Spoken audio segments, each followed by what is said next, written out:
up, people? What is up, people? What is up, people? Yeah, I came in smoking hot that one. I blew out everybody's eardrum. What's going on, my friends? It is your boy MM2K with an illustrious panel. I dubbed them this week the Brain Trust because we got a lot of like deep-rooted, deep thought-provoking subject matters to talk about in a way that I don't think people have covered so far yet this week. And I brought some of the smartest, thought-provoking content creators out there in the Stadia community to go over all this good information and give us what their thoughts are on all this. First and foremost, let me go to our good friend, Eddie Player One. Eddie, what is going on, man? How you been? I'm doing great, MM. Before hijacking your show later, I'm going to hijack the show right now at the beginning. So... as I told you, MM, as I told some people on the audience, today is my last show on the SSC podcast. No, I didn't have any problem with MM2K. We are still friends, but yes. I told him this was a temporary gig while I was unemployed. And guess what, motherfucker? Whenever, starting in January, I'm back at the job market. So MM2K, thank you very much for accepting my job application where I was free on the market. But unfortunately, I got to go now. But thanks for the amazing time I was here, my friend. No, Eddie, thank you so much for being here when you can. And again, this doesn't mean that Eddie's never coming back. I hope not. I hope like when if he has some free time or if the show time permits it, we'll have him back at some capacity, whatever the case may be. But no, Eddie, thank you so much. You've been so instrumental in us changing the format of the show, helping it grow, and it becoming a better product altogether. So thank you so much. And you always will have a place here on SSC, on Stadia Dosage altogether, man. So thank you so much for your contributions, good brother. Absolutely. All right. Now, some of you may be asking, well, the other original panel member, Project Storm, where the hell is he at? He's out there playing with his 3080 card, hugging it and loving it and kissing it like Austin Creed was during the Stadia hangout. You remember when I was kissing that controller? No. The homie Project Storm is out taking care of some business. Hopefully he'll be able to join us in the second hour. But let's go to our next panel member, part of the Brain Trust, the homie, the sneaky, the ever so sly and sneaky Ray Sherrod. Ray, how you doing, good friend? What's going on, man? Just enjoying some Cyberpunk on Stadia. They just announced on the news this morning that California is locked down for another 3 weeks, but the strip clubs is gonna be open.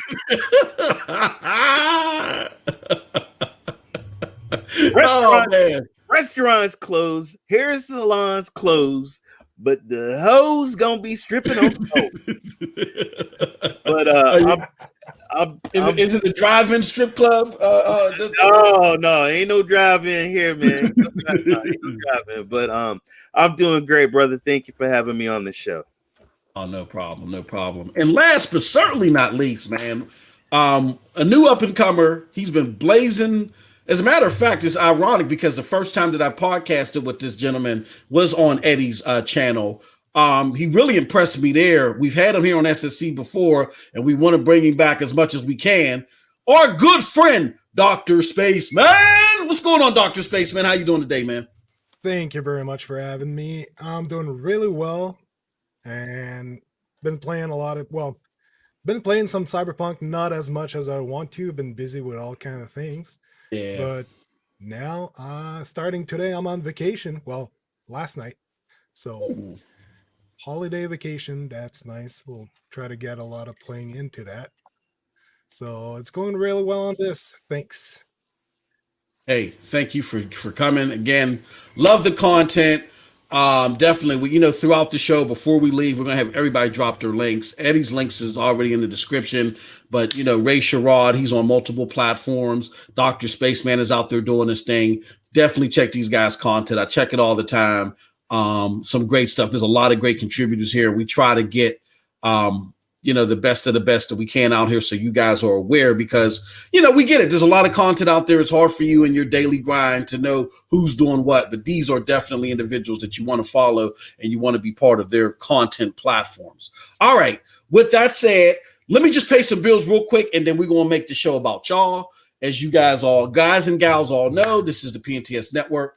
This is a PNTS Network sponsored show. What PNTS Network does is we try to get content creators together to help promote the stuff that they love doing, talking about video games, tech, stuff like that. And going into 2021, we're going to have a lot more content, a lot more contributors that we're going to help with that cause and so forth. Right now, the content creation lineup that we have right now is, of course, today is SSC Podcast. We air it every Thursday around 3 p.m. Eastern Standard Time. We moved The Commission, which is a show that we normally do on Wednesdays, but we've moved it to either Thursday or Fridays. More to come on that.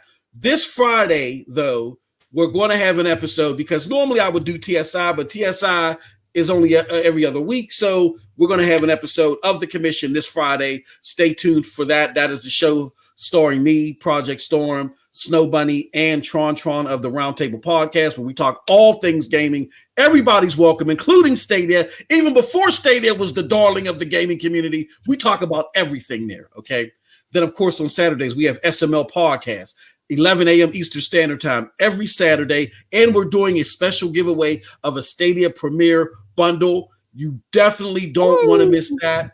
We will leave a link to that giveaway in the description below before the show ends. Definitely check that out. And last but not least, Sundays is Yang Meets Yang of Gaming, starring Snow Bunny and the aforementioned Project Storm. It is where those two go back and forth over gaming. One of the most hilarious, thought-provoking, crazy, tension-filled shows that you're going to run into. Definitely check them out every Sunday, 2 p.m. Eastern Standard Time.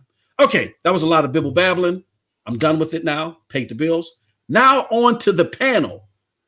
We'll start with Eddie first. What have you been playing, Eddie, this week? Outcasters and Cyberpunk. That's being the heavy rotation right now. I haven't been too far away still on Cyberpunk. I just started Act 2 without giving any spoilers. Yep. Yeah, my goal here is to have a long playthrough sessions to finish the story as soon as possible. Then I will start another playthrough, doing more easy stuff and exploring more. But Cyberpunk mostly is going to be taking my whole end of the year time. Got you. Ray, what have you been playing, my good friend, on your multiple platforms? What have you been exposing? Anything. It doesn't even matter what platform it's been on. Sure. Well, truthfully, honestly, and my best friend Kevin's in the chat. He keep telling me that Cyberpunk. He's like, when are you gonna get off that Cyberpunk? Cyberpunk 2077 visually is amazing on Stadia. Yes. And then last night, we got that Ubisoft Connect. So I've never played Assassin's Creed Syndicate. Okay. Oh my God, it's amazing. It's amazing on Stadia. And then on PC, I just got an alpha key to play this new game called Back 4 Blood. You guys heard for Left 4 Dead? Yeah. Well, they have Back 4 Blood, and so you must have signed up for that on the night of the Game Awards. You lucky son of a bitch, you. So I'm gonna definitely get into that, and so yeah, that's what I'm playing. Damn it! I knew I forgot something. I was so busy taking notes. I knew I forgot to do something. Oh, that's awesome. That's awesome. Thank you. Dr. Spaceman, been checking out your content, brother. But let the people, besides me being enamored of what you're doing, let the people know what you've been playing this past week. Well, I've been playing a lot of Cyberpunk, and like Eddie, I'm only at Act 2 right now. I've been doing a lot of side mission because I decided when I do my live stream, I'll put a tag either spoiler free, as in I won't spoil the main storyline, only do side quests, or I'll tag it spoiler alert doing the main quest. So I don't want to spoil the main story to anyone watching, and I know there's a lot of people that were like, a lot of viewers that were like, I'm not sure if I want to stay and get the story spoiled, so that's why I put the header. I'm not touching the main story if I say so in the header. And other than this, I've tried crowd play with Borderlands 3, which was a lot of fun. Plays out a lot similar though than just inviting people over in your party, but still it's nice to have the link in the chat there and being able to do a rotation of anyone joining the party. And also, I've been playing yesterday Assassin's Creed Origins that I did play on the PlayStation 4 before. Okay. I'm very impressed with the Stadia version. Looks really gorgeous. Awesome. So, What Dr. about you, Space- boss? Have you? Well, Oh, have yeah, you yeah. been playing? Oh yeah, you know me. I'm trying to avoid me, so y'all won't laugh at me. But let me ask Dr. Spaceman just one question. So, Dr. Space, because we're going to get into this real deep and heavy about Cyberpunk 2077. I noticed that you did a comparison not too long ago with Cyberpunk 2077. Can you explain to the people what it is so they know what to go to your channel and look for in regards? Oh yeah, basically I was approached by Nvidia to look at the version on Geforce Now as well for Cyberpunk. I might actually jump from one to the other for live stream. Lately I've been playing mostly the Stadia version. But they've approached me to also showcase the Nvidia Geforce Now version, which plays really great, by the way. With Geforce Now, when you do have the founder subscription, you actually get ray tracing active on it, and it plays really great. So the reason I've mostly played the Stadia version is I like to have all my gaming at the same place in the same ecosystem, if I can say. But as for the GeForce Now version, I think they just did an upgrade on the platform, and because I used to have problems connecting to it, and this time around I did all the tests. It went through fine. Connection was perfect, and when I played, the visuals are great. You get to tinker around with the settings for visuals and all this. So I feel like they've done a solid job. Latency is very minimal. You don't feel any latency in it. So it's as much as Stadia is a good platform to play Cyberpunk, GeForce Now is also an excellent platform to play it, and you get a ray tracing with it. Cool. Awesome. I was trying my best to avoid this, but Eddie put me on the spot. I haven't played any games this week. No, I'm lying. I got my 3070 card, y'all. I gotta confess my sins. I got my 3070 card, and I've been doing a lot of PC gaming with the 3070 card. I've played Stadia more though, believe it or not. I've got a lot of gaming in this week, which is a shocker. With the double content that we've been doing here on the channel, but I will tell you that if you're looking for, look, here's the thing, as Dr. Spaceman just alluded to, GeForce Now is also a very great experience in a lot of ways. You know what I'm saying? Some people prefer it over Stadia. Some people prefer Stadia over GFN. Whatever floats your boat, right? As a gamer with a capital G, we can prefer Stadia or we can love Stadia a lot, whether we prefer it or not. But there's nothing wrong with supplementing your Stadia experience with something else. You know what I'm saying? And the 3000 series cards present a great way to get some fidelity that, just is not being done elsewhere. You know what I mean? And that's not an issue with Stadia. Stadia is still in its, infancy. It's just to see some great visual performance. So I've been playing a lot of Immortals, Phoenix Rising. Oh my God. That looks fantastic on the 3000 card. But now that I got Ubisoft Plus, I'm going to try it on Stadia as well. I've tried some Cyberpunk 2077 on that 3000 card. I kind of touched on this a little bit. I'm a little bit more, I don't want to say disappointed, but I'm a little surprised that the gap in visual fidelity that I was expecting from the Stadia port really isn't there as much as I thought it would be. Very interesting. We'll talk about that. And then on the Stadia side, just Cyberpunk 2077. What else have I been playing? Some Division. And I know there's something else I've been playing too. I can't remember. But for some reason, I've been playing outside of Cyberpunk 2077. I've been playing a lot of Stadia. So that's been my week. All right. So with that said, let me just shout out the chat real quick. We got Cloud Gamer 201 in the house. He says Xbox Series S, I think, is still up though. We got, who else we got in here? We got Main Ether. He says someone should let Stadia know about integrating a Stadia app on smart TVs.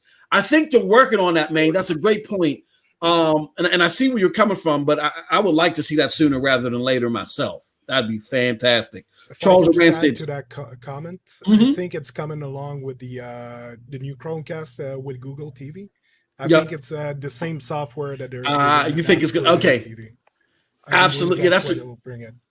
that's a great point because a lot of people, and I know this was very contentious in the community several months ago, but a lot of people were confused. And I was watching a show. What is it? The Twit Network. We was talking about this off air.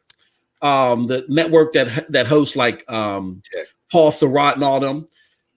They were like, we don't understand why Stadia isn't possible on the new Sabrina. Well, Sabrina is a completely different piece of hardware for those of you that have it. It operates differently. It actually has a hard drive that you can install stuff on. It works more like a Fire Stick than it does like just a general Chromecast. So the thing that Stadia did to get the thing that Google did to get Stadia working on the Chromecast is a completely different set of programming I would imagine they would need to do to get Stadia working on something that's more like a Fire Stick. If you don't understand what I'm saying, try side loading Stadia on a Fire Stick and see how incredibly bad that experience is. What I will say though is that I did side load Stadia on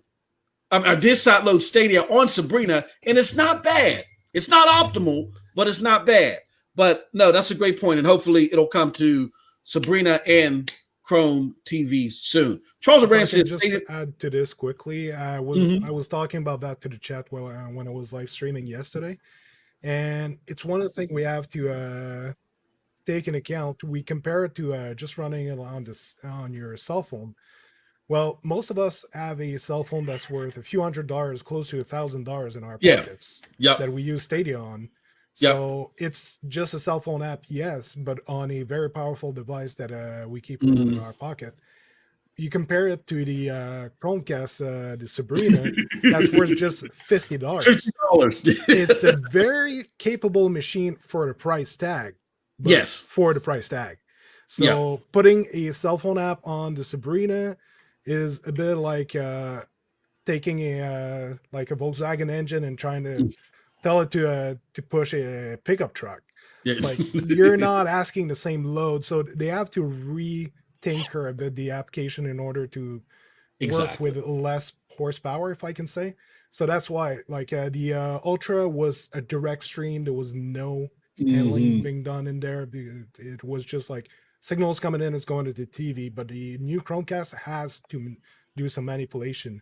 So that's why I think they were not able yet to get it working properly, and that they haven't officially released it yet. So it's still in the works.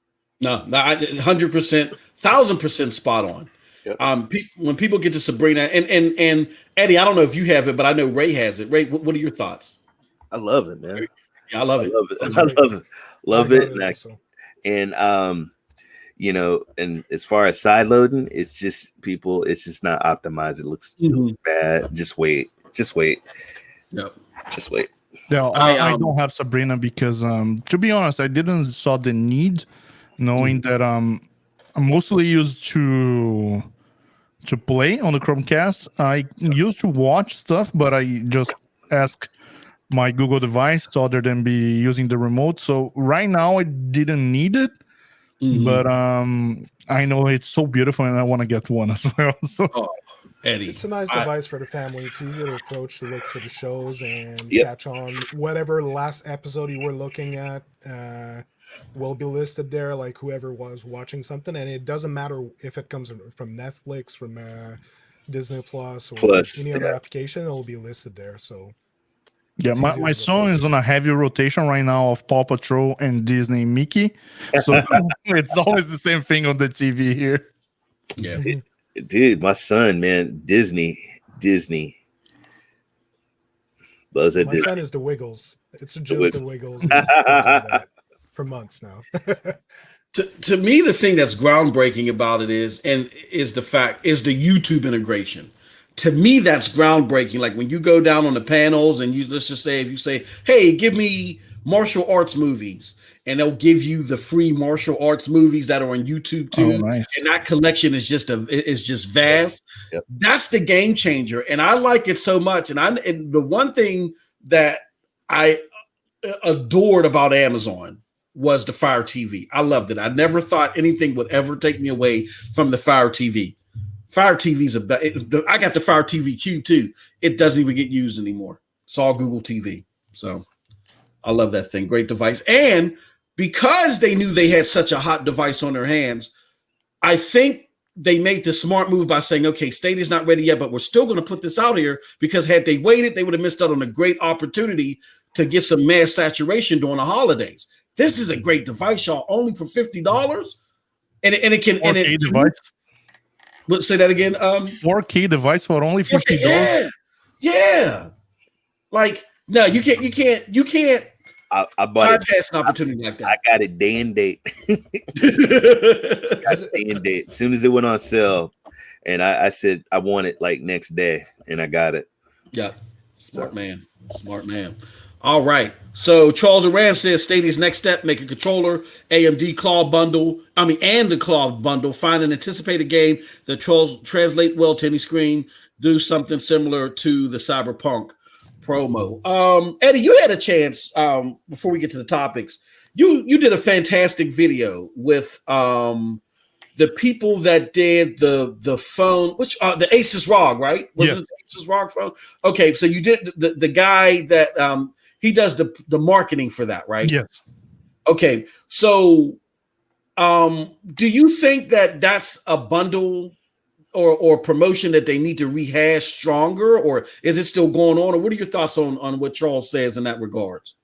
I feel like the deal with Cyberpunk, it has been tremendously big.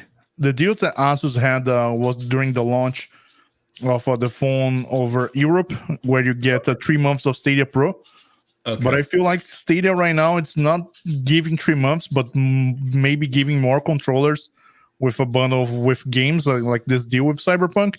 But I don't know. I don't know in the next 6 months if we're gonna have a game as big as Cyberpunk that will make a huge impact on the gaming industry.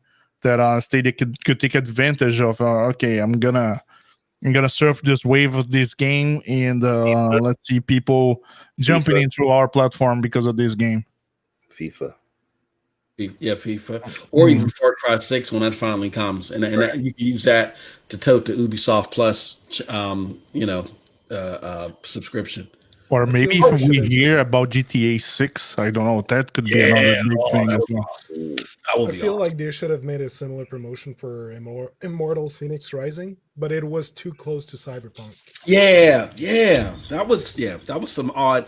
I'm surprised that on the offset, I know why they did it, but Ubisoft went from one end of the pendulum to the other. Like last year, they were caught flat-footed with the only game that they had during the holiday was Rainbow Six. I mean, not Rainbow Six, Ghost Recon Breakpoint, and that didn't pan out well for them. I mean, it did good numbers, but not as much as they needed it to, because Ubisoft normally drops 2 games during the holiday season. They only had 1, and that did not make up for 2 games.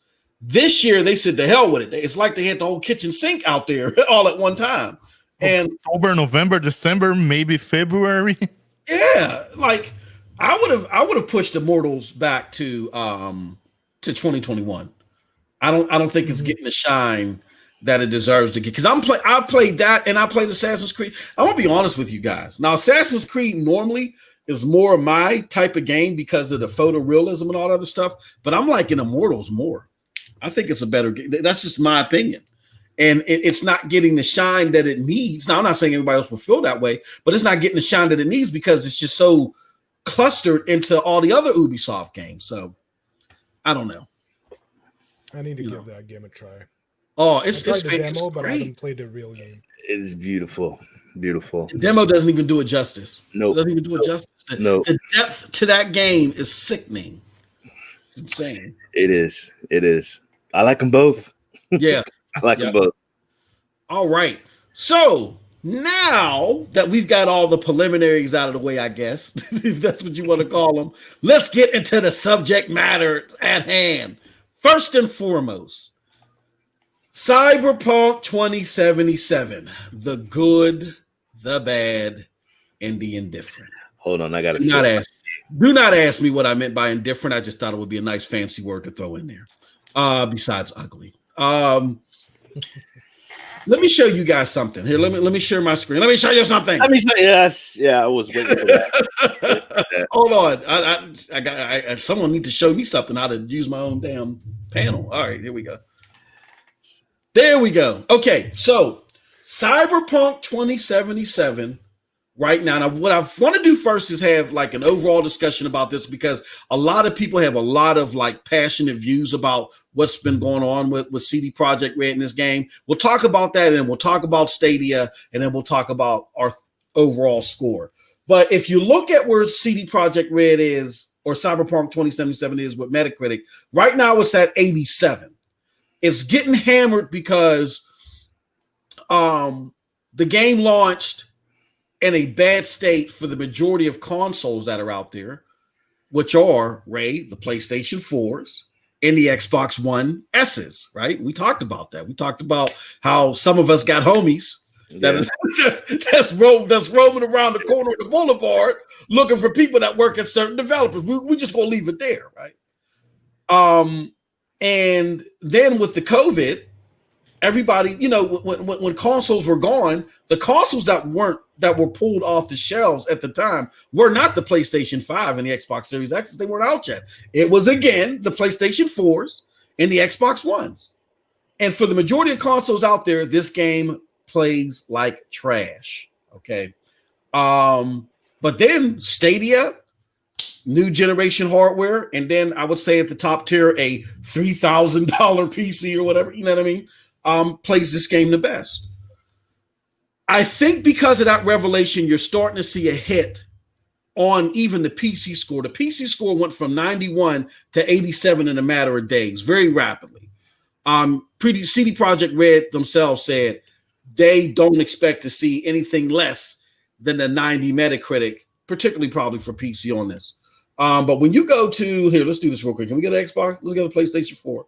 Wow, 54. I didn't even realize it was that low. It's 54 for PlayStation.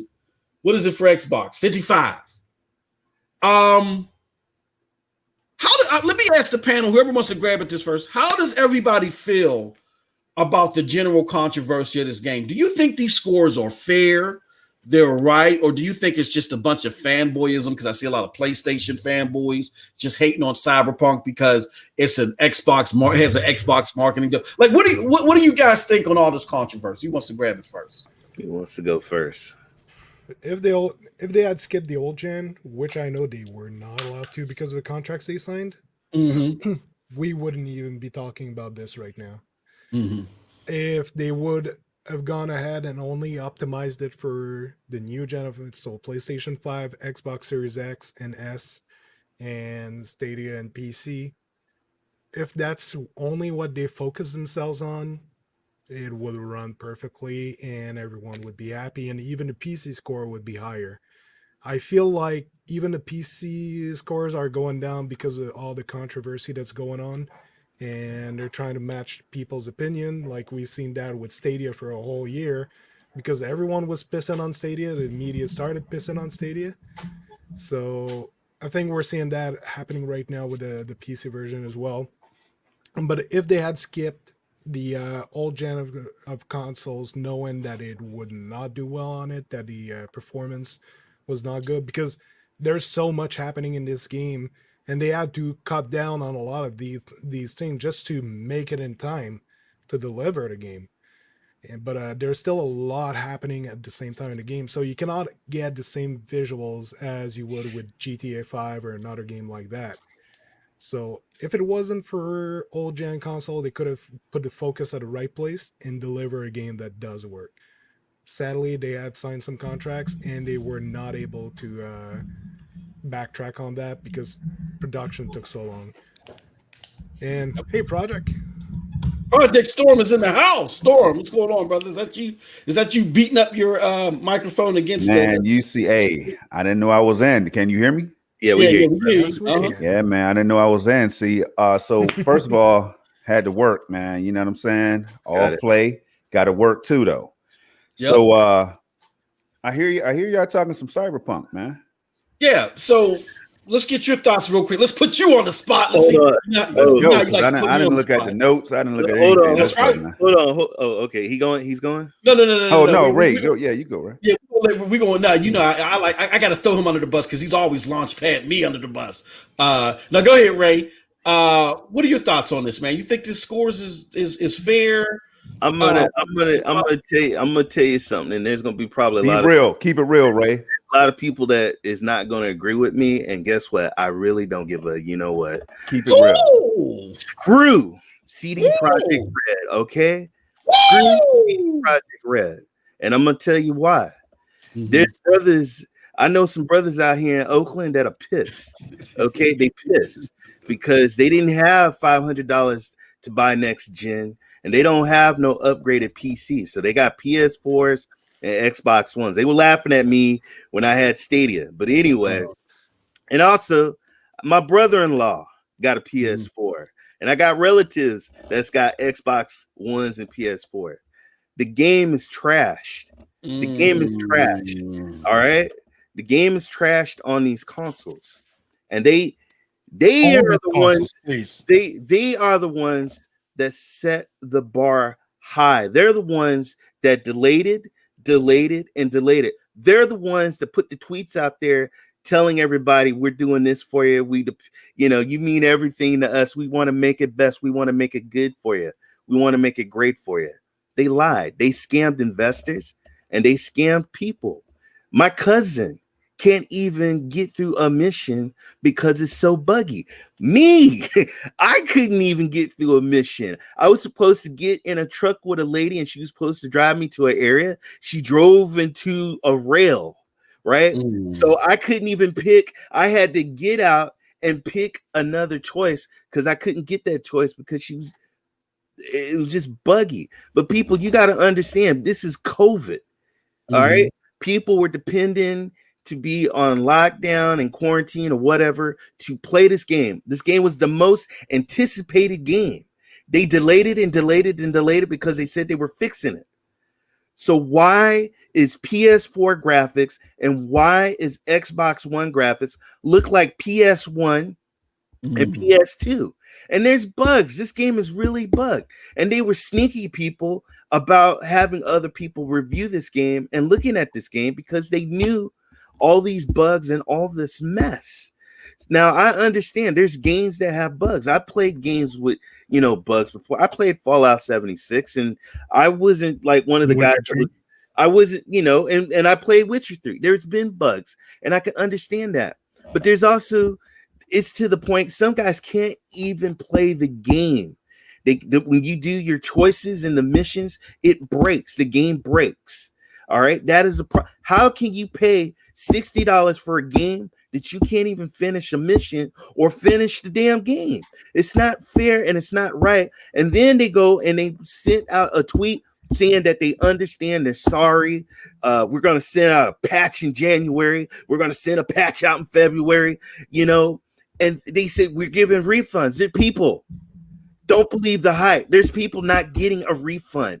My cousin didn't get no refund. Go look. Don't believe me. Go look on the Twitter page. People are showing the email saying that, sorry, you're not getting a refund. This is not fair for a consumer. In a business, integrity is everything, especially when you have a company that's telling you that we're delaying it because we want you to have the very best. The very best. We want you to experience this game. And they did not do that for these consoles. On Stadia, it's visually great. It looks good. And I could play it. But damn it, there is some damn bugs. And there's some things that I had to turn off and had to restart a mission. I called for my car. It got stuck in a mountain. So I had to freaking restart it. Yeah. This is not right. And I know a lot of people are complaining. Oh, you're complaining. Oh, stop your bitching. Well, let me tell you something. Would you like to pay $60 for a broken ass game that you can't even play and finish? And you seen the blur out faces that look like PS1, people. Yeah. Not PS3, but I almost thought PS1, Ray was going to say, it looks like P. PS2. It's not fair.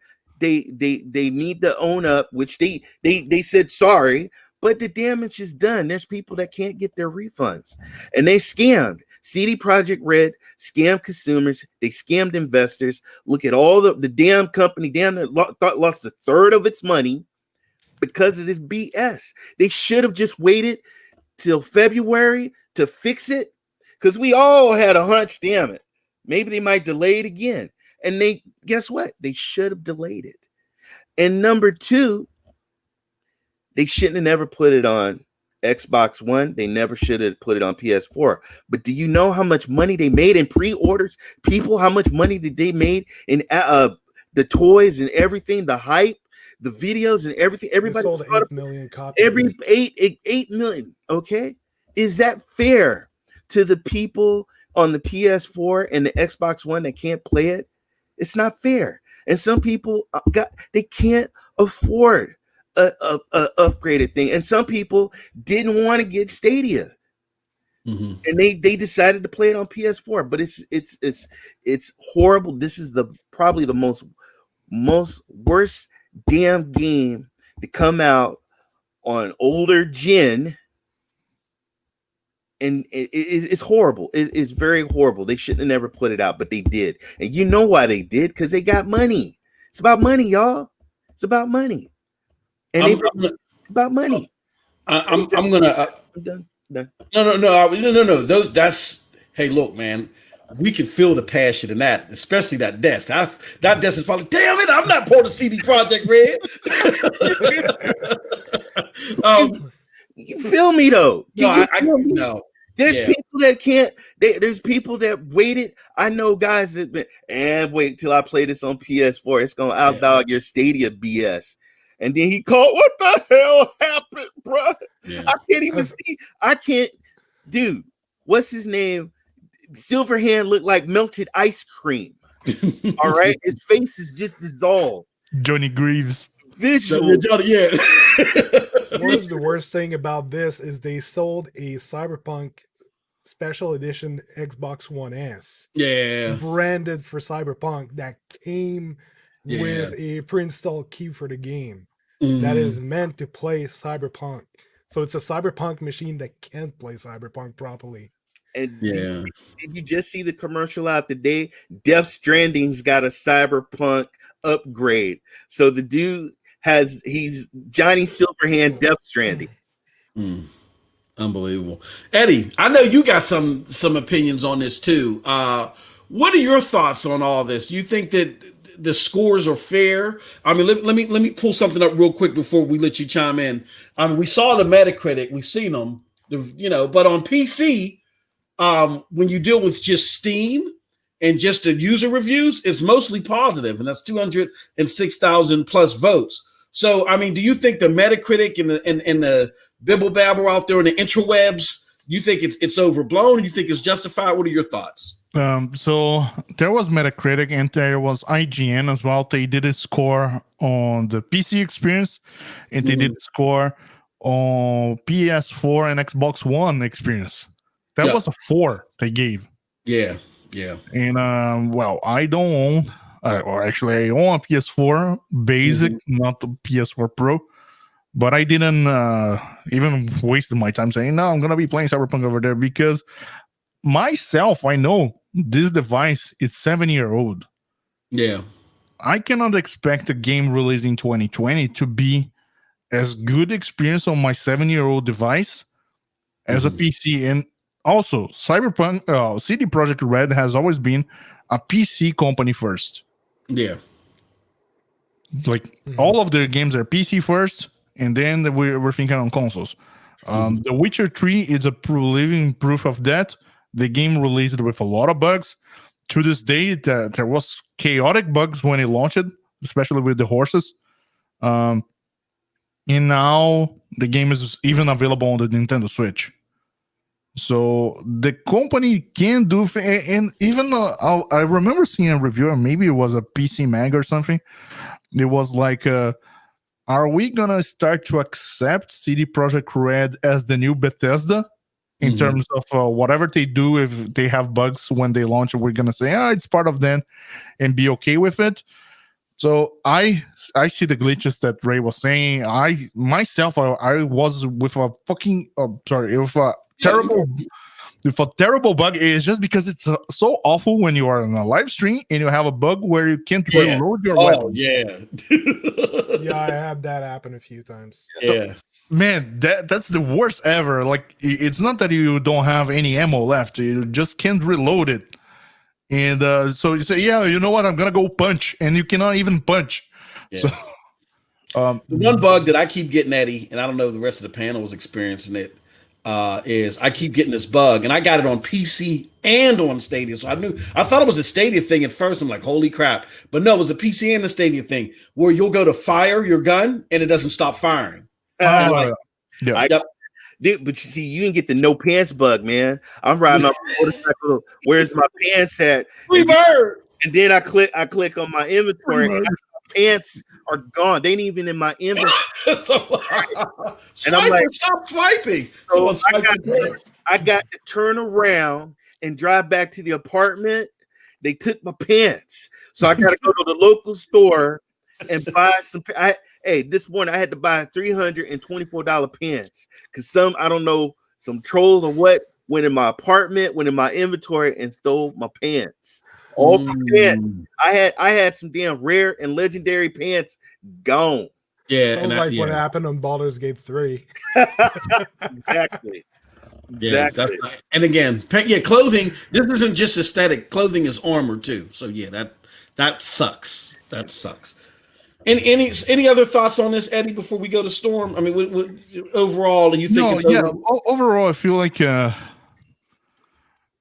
financially wise, the company couldn't wait for releasing the game. The decision of releasing the game on old gen.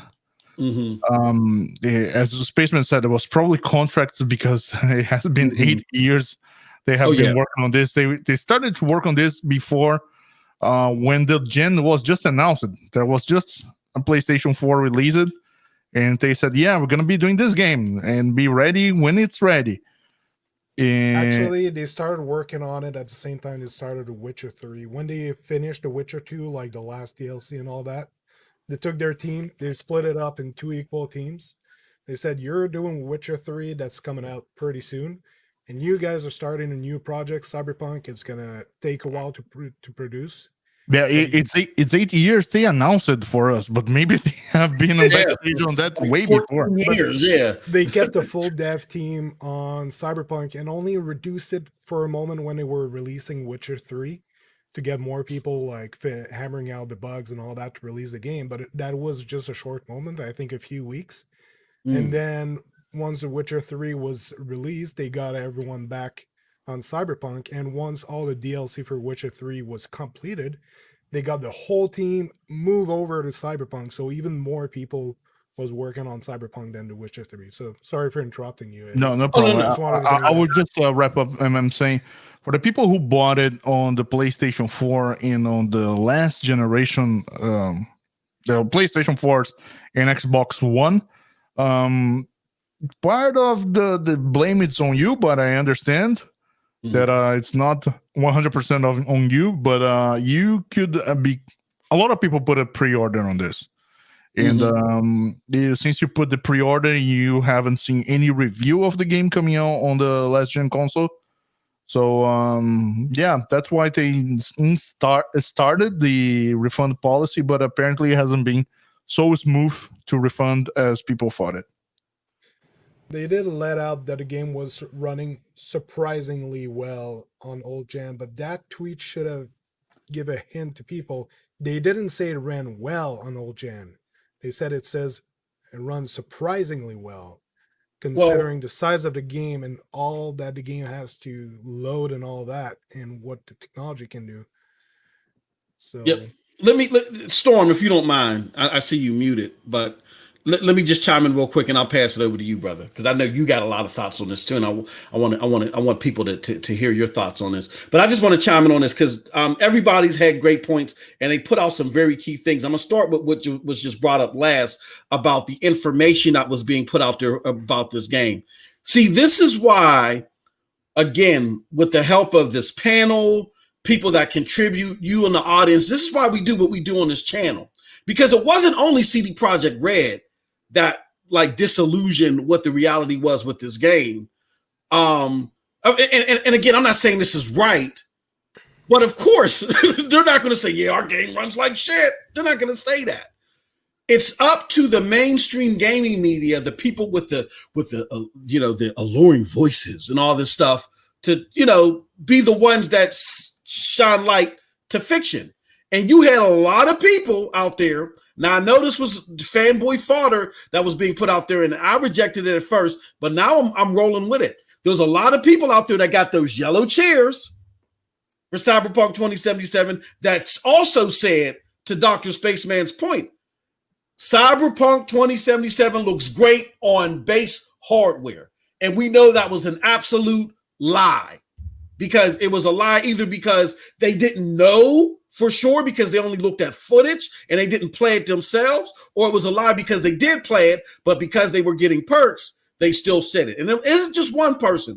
There's a variety of people that did that to the unsuspecting gamer. So that's why it's important to do what we do, the due diligence, to combing back, to make sure that people are being factual and accurate. And I agree with everybody's opinion. I see it from both sides. I agree with Eddie that it's not a smart move, particularly with PlayStation. I got to say, because PlayStation has jipped me numerous times. PlayStation is one of the worst return policies ever created in the history of man. So if you're going to pre-order a game with PlayStation, you're just rolling the dice. You're playing Russian roulette. But at the same token, there has to be some integrity involved with you marketing your product. If there's something going on, it's in your best bet to be transparent and just say, look, we had these milestones to get with. You got to do what you got to do. You got to bite the bullet. You made the initial promise. You know what I'm saying? You can't just jip over the consumer because you can't meet your promises. But I see it from all angles. But I just wanted to say that before we pass it on to Storm, because to Dr. Spaceman's point, which was so poignant, we had mainstream media telling us that the game looked good on 8th gen hardware, and that wasn't true. Why the fuck you lying? but some of those guys, they were strict on what they were shown. Mm-hmm. If you look, there's a lot of people that did review the game. Mm-hmm. They said that CD Projekt Red was sneaky. Yes, CD Projekt Red told them they couldn't show their own footage. Exactly. But that's where you do it. See, here's the problem with the mainstream gaming media is, and this is why we got to get resigned to the fact that it may be a slower turn. This may be a good start, but it's a slower turn for us to get our just due than we think. See, these guys have been living off the teat of getting free chairs, demos, all types of shit, excuse my French, that Stadia just isn't ready to pour on them yet. You know what I'm saying? So because of that, they're going to not step to the threshold the way they need to. If CD Projekt Red comes to me and says, look, you can do a review on my product on said platform, but you're only allowed to show this footage, I'm saying, guess what? I'm not reviewing it because CD Projekt Red put stipulations on us that we don't like.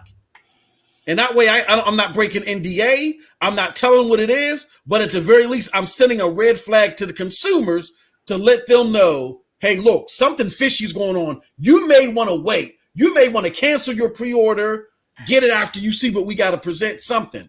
But we didn't have enough people doing that until the very end, until they got their chairs, until they got their codes, and until they got their perks. Then they opened their mouth, but everything was already out there. And to me, that was just too late. It was just my thought. But I babbled on enough. Storm, what do you think about all this?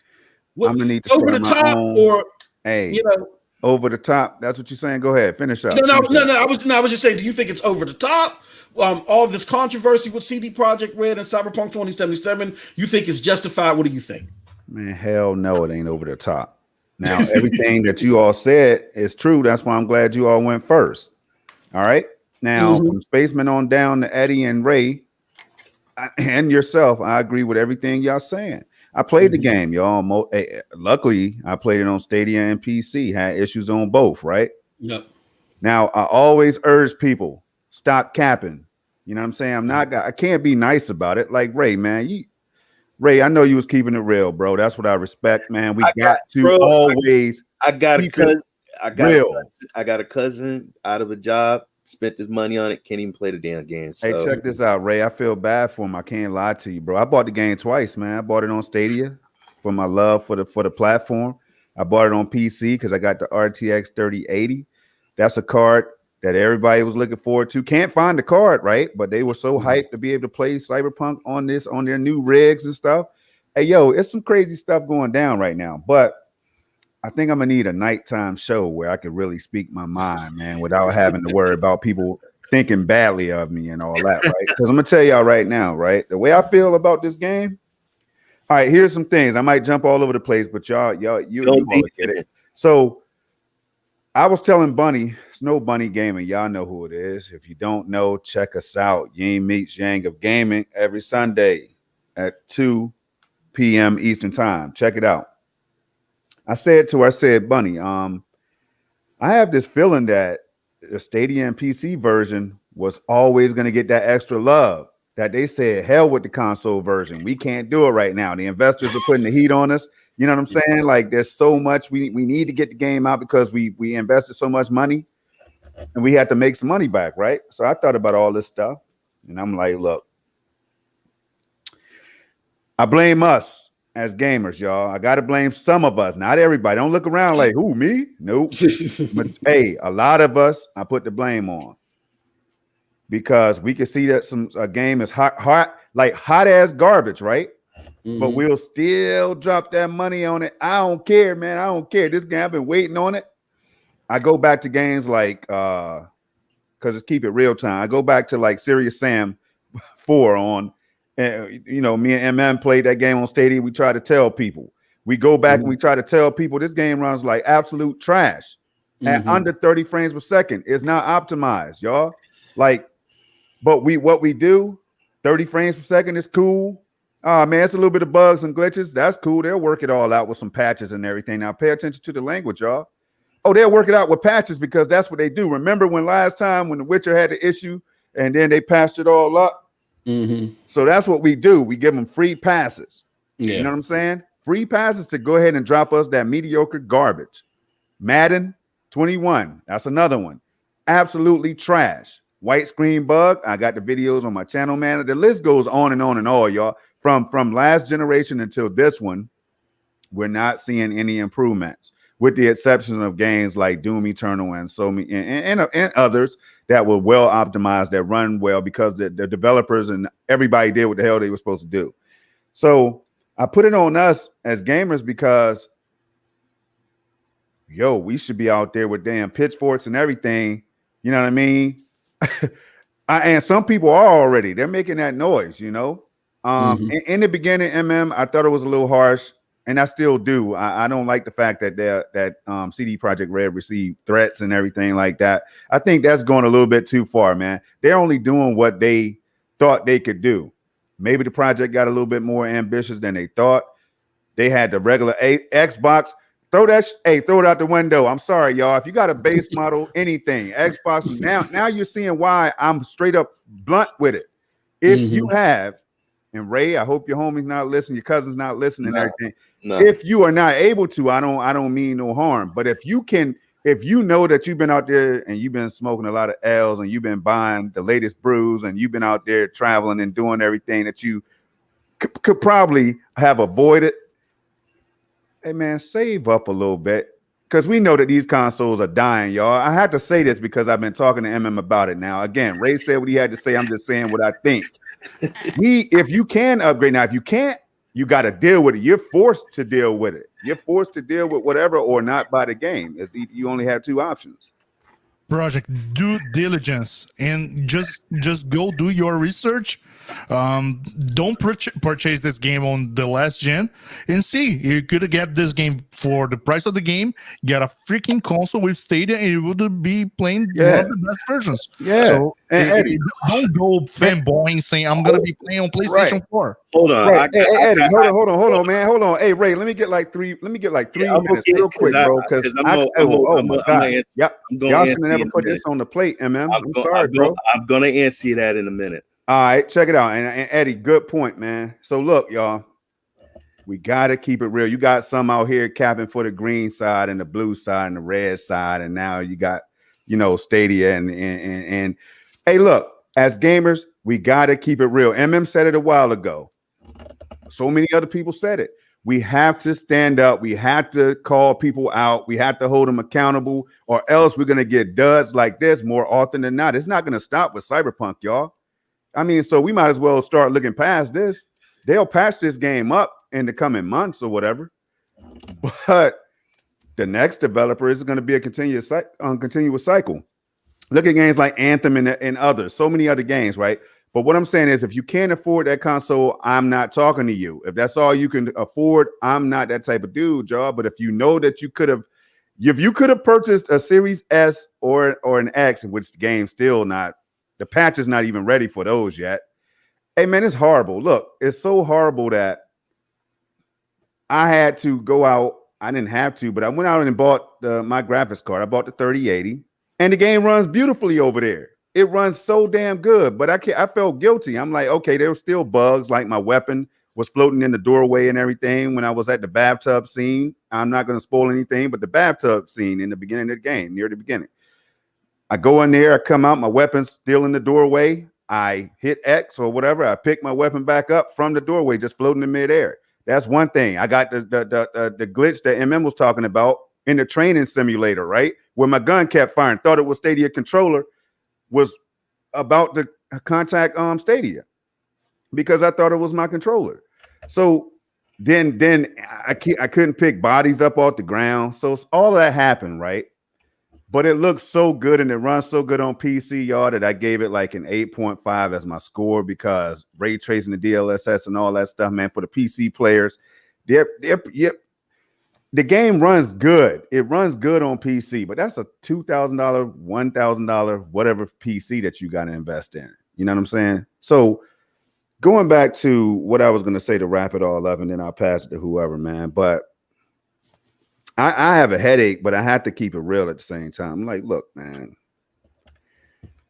Hey, when the game got delayed, y'all, everybody was pissed off. Everybody made a lot of fuss, and we should have. People were concerned. I was like, maybe they pushed it back for Stadia.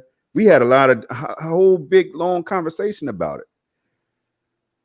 But CD Projekt Red knew the deal. Like Ray was saying, they knew what the deal was. They knew the game wasn't ready. They knew what was about to be seen. And forget all the people that got the yellow chairs and all that. We knew what they were going to do. You know what I'm saying? I mean, they didn't play the damn game. Obviously, they look stupid now, because how can you sit up here and say the game worked surprisingly well and all that stuff on these consoles? You know damn well you didn't play it. Hey, people always get exposed, and we say it time and time again. Don't worry. Just like all these journalists and everything that talk bad about Stadia, now Cyberpunk comes out. Now Stadia is the place to play, and Stadia is not so bad, and all this BS that we knew were going to happen. And we called it out. We have receipts on it, y'all. You can go back and check that out. Called it out. People are going to start saying when Cyberpunk drops, people are going to start saying Stadia is the place to play. It's the best platform ever. But man, hey, look, I don't want to keep going on and on. We'll be talking about this one for probably like the next 2 weeks, the way I'm feeling about it. So I'm gonna pass this microphone, man. Can you pass it to me, please?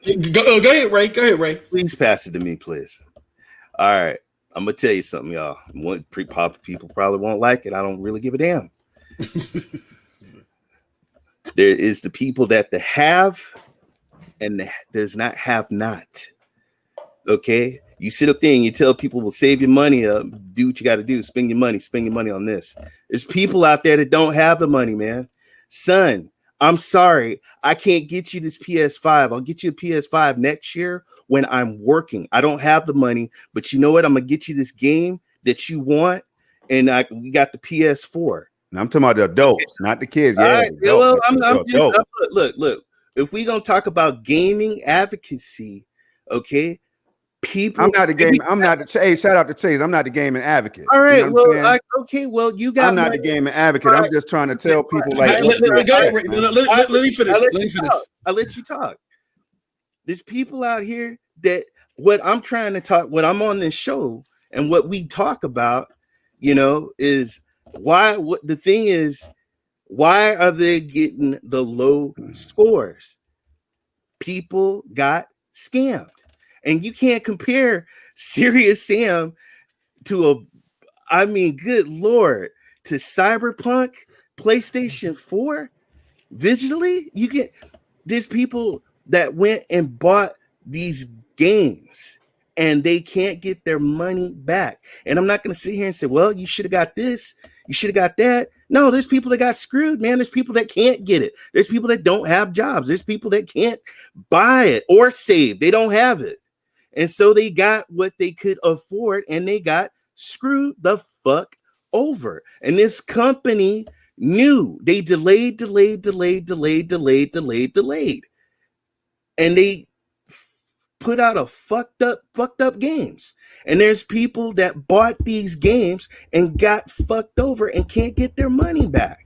And I'm not going to sit there and say, tell somebody, well, fuck you. You should have got the better system. Some people can't get the better systems. Some people can't get the better graphics cards. They can only get what they can. So me being a gamer and fellow gamers out there, I'm not going to tell them to fuck off. They got fucked over big time.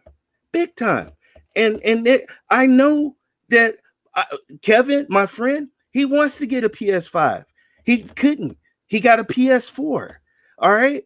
So there's a lot of people that can't afford these big systems. Yeah, I got money, but there's other people that don't. And there's other people that bought this game and they got fucked. They can't even play the game. It is so bad, and that's not right, and it's not fair. And for them, sorry, you should have got Stadia. No, because a lot of people don't know. A lot of people don't know, and a lot of people can't afford the consoles, and they got fucked. And that's all I'm saying. It's a fucking shame. It's fucking wrong. And CD Projekt, I don't give a damn if investors and everybody they put out some bullshit. And people paid for this bullshit and they can't get their money back.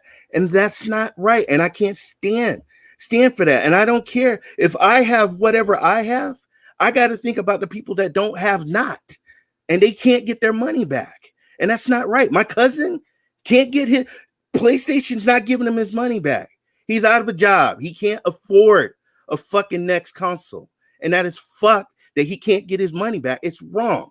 And I'm not going to say, and that's, I'm done.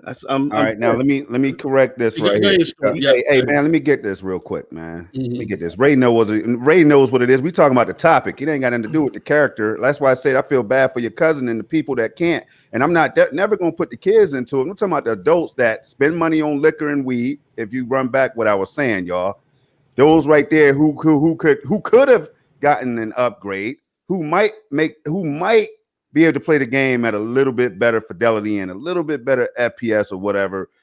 We all will have the glitches and everything, but for all the PS1 graphics, PS2 graphics, and all that stuff, I mean, we could look at trends and patterns to see how people have been getting duped the whole generation. That's all I'm saying. So I do agree with Ray when it comes to the fact that people are getting, jerked out of their money and all that stuff, which is never cool. And I always say this countless times, but I'm talking about for the people who sit back and say, man, I ain't upgrading because an Xbox is an Xbox. You know what? I ain't upgrading because a PS4 is a PS4.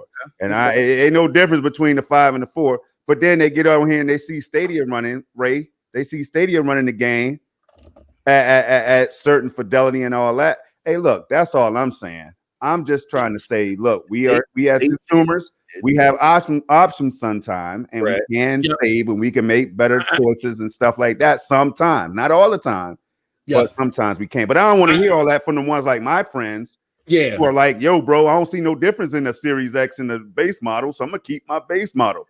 I'm talking to them, though, Ray. I'm talking to them, Emma. CD Projekt sent tweets out saying that these games would work.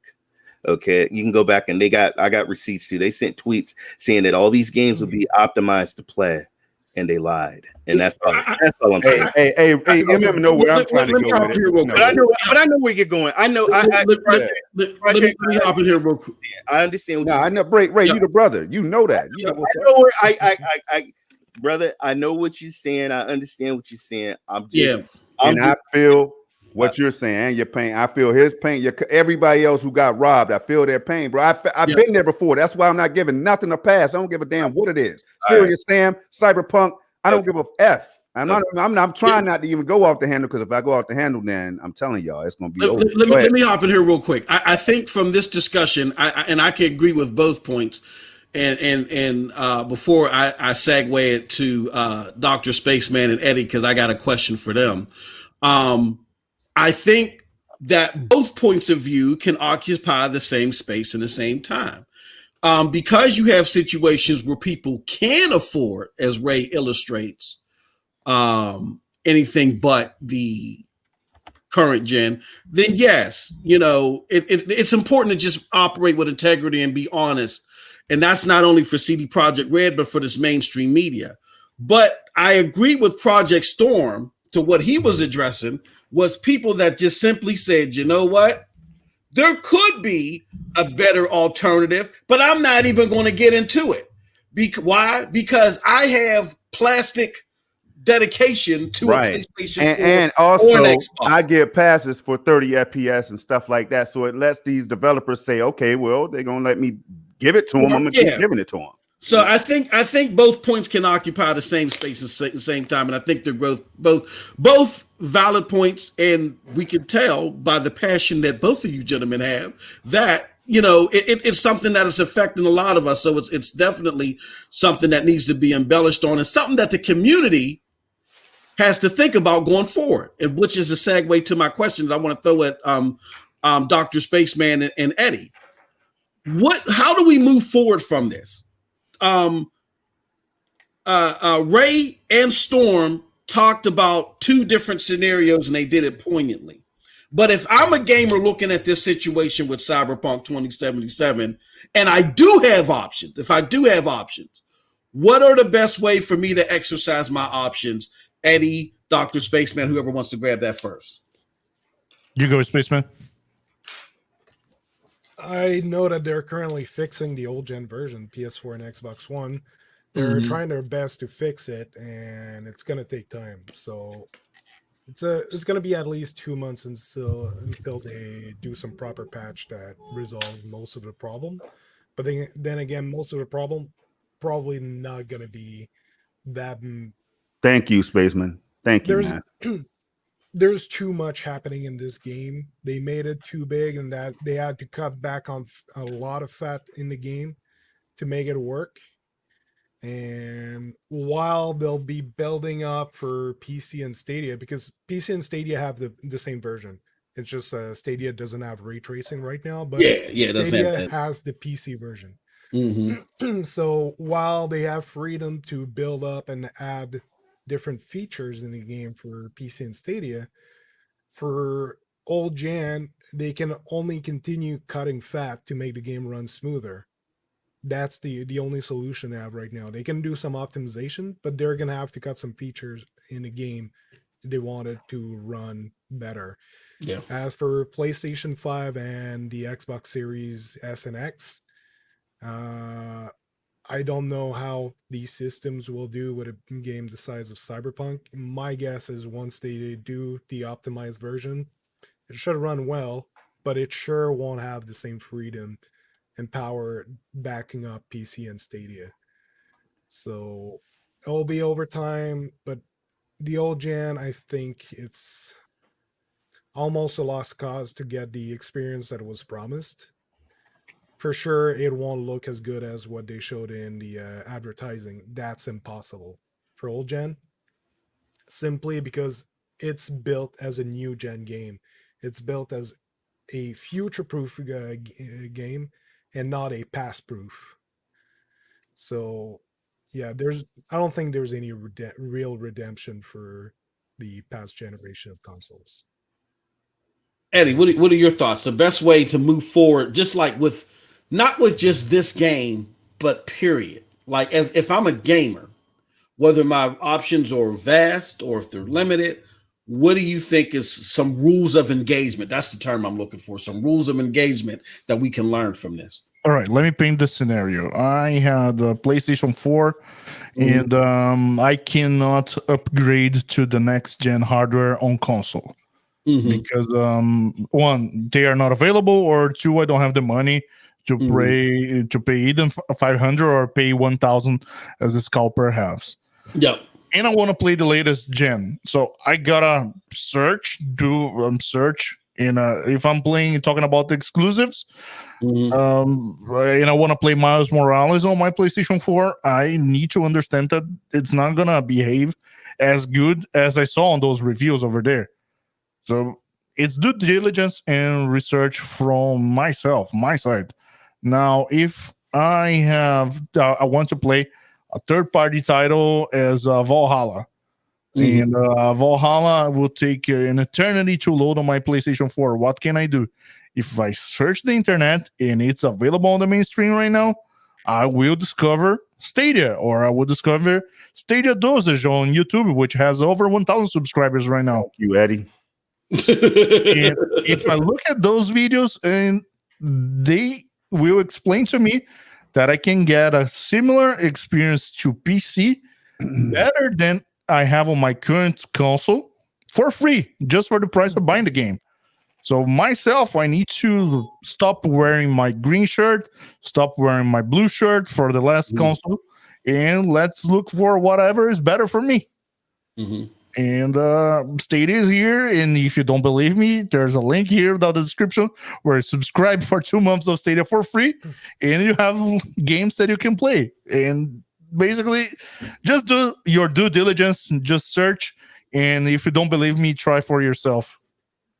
And real quick, and see, that's what Ray, and that right there, Ray, see, Ray, you know me well enough. This is why, like Eddie just said, we've been telling people about Stadia for a long time.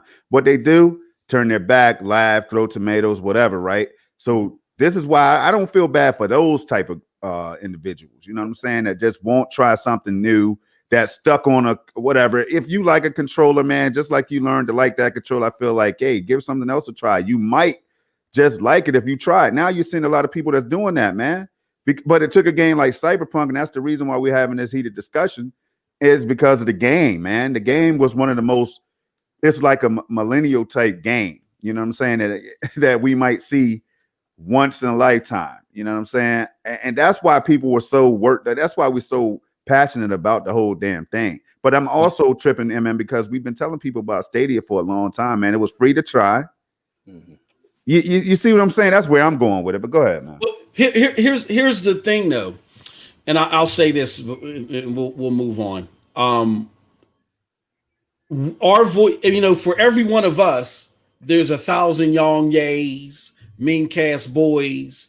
I was even watching IGN. We talked about it to where this has been a big subject on this channel, where I say just because someone says something nice about Stadia, don't give them the badge of honor to say, okay, you're an accepted source for Stadia news now, because it's not the case. Like, for instance, IGN was talking nice about the Stadia version, but see, I listen to podcasts Unlocked. I listen to a lot of IGN content, even though I don't agree with them, because I'm trying to get a feel for where everybody's coming from. And IGN had the audacity in their comment, in their story about iOS coming to, or Stadia coming to iOS, they said, and also big Stadia related news, Stadia had an outage for a couple of days. Like, what?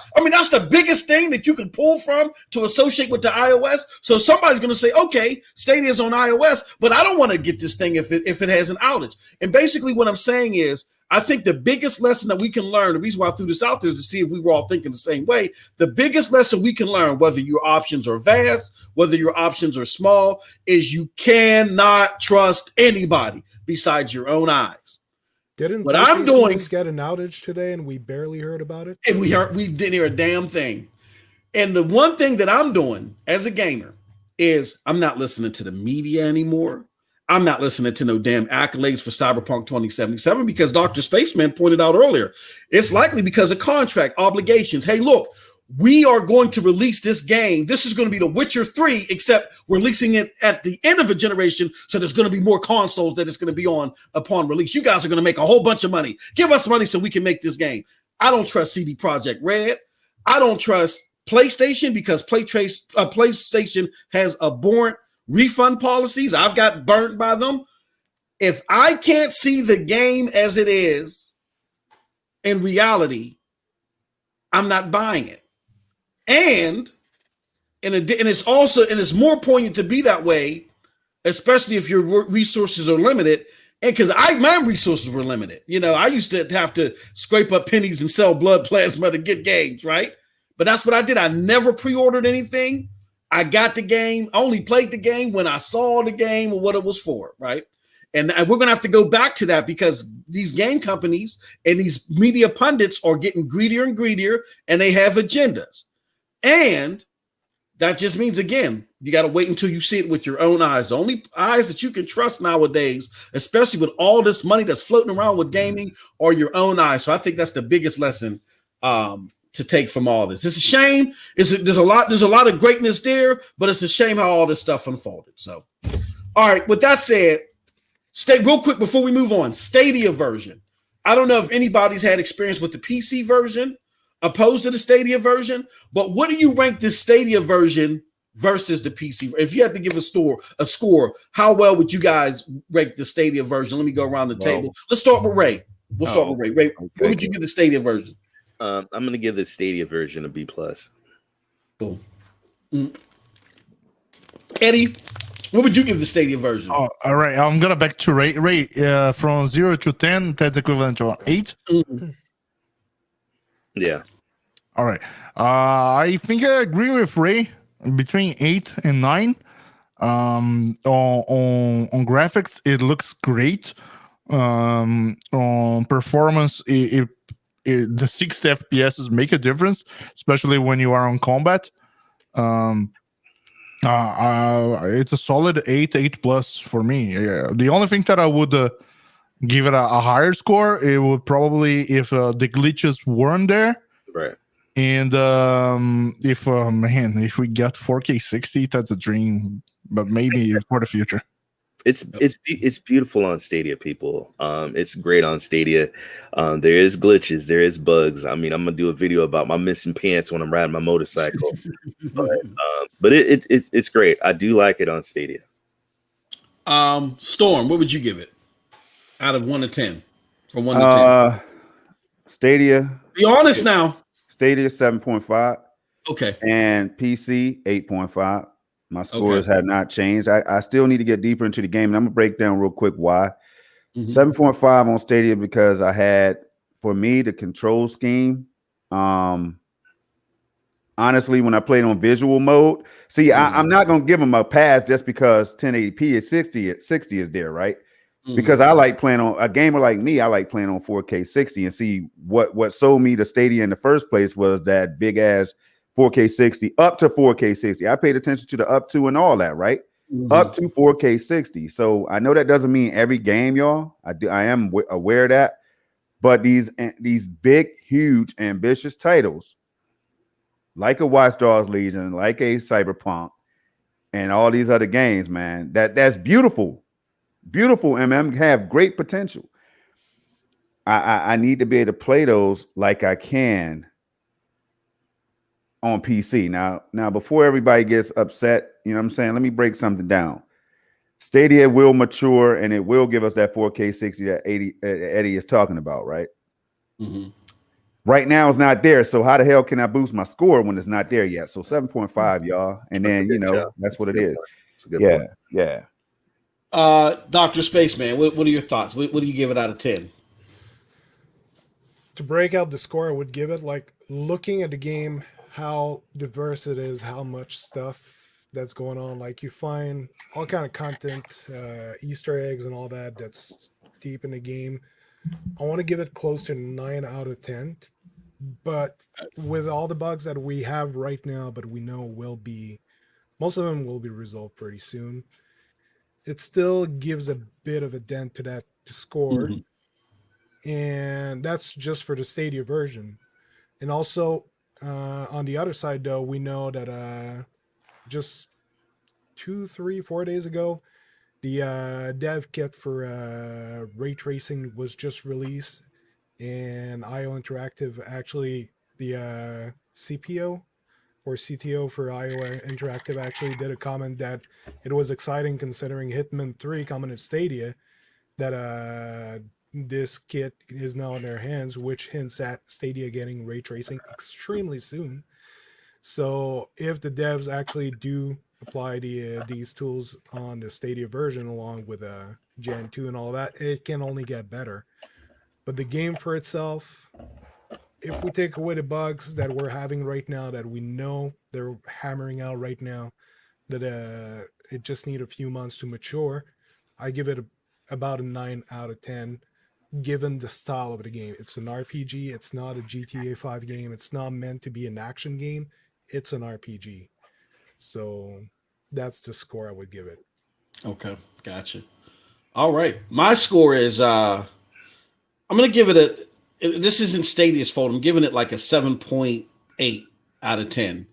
I was originally gonna like go to an 8. I'm in line with, after hearing what Storm was saying, I'm in line with Storm. The PC version with everything cranked up is about an 8, maybe an 8.5 for me. I have a 37 to his 3080, so there's a, And there's man, a gap. I wish everybody can try it, bro.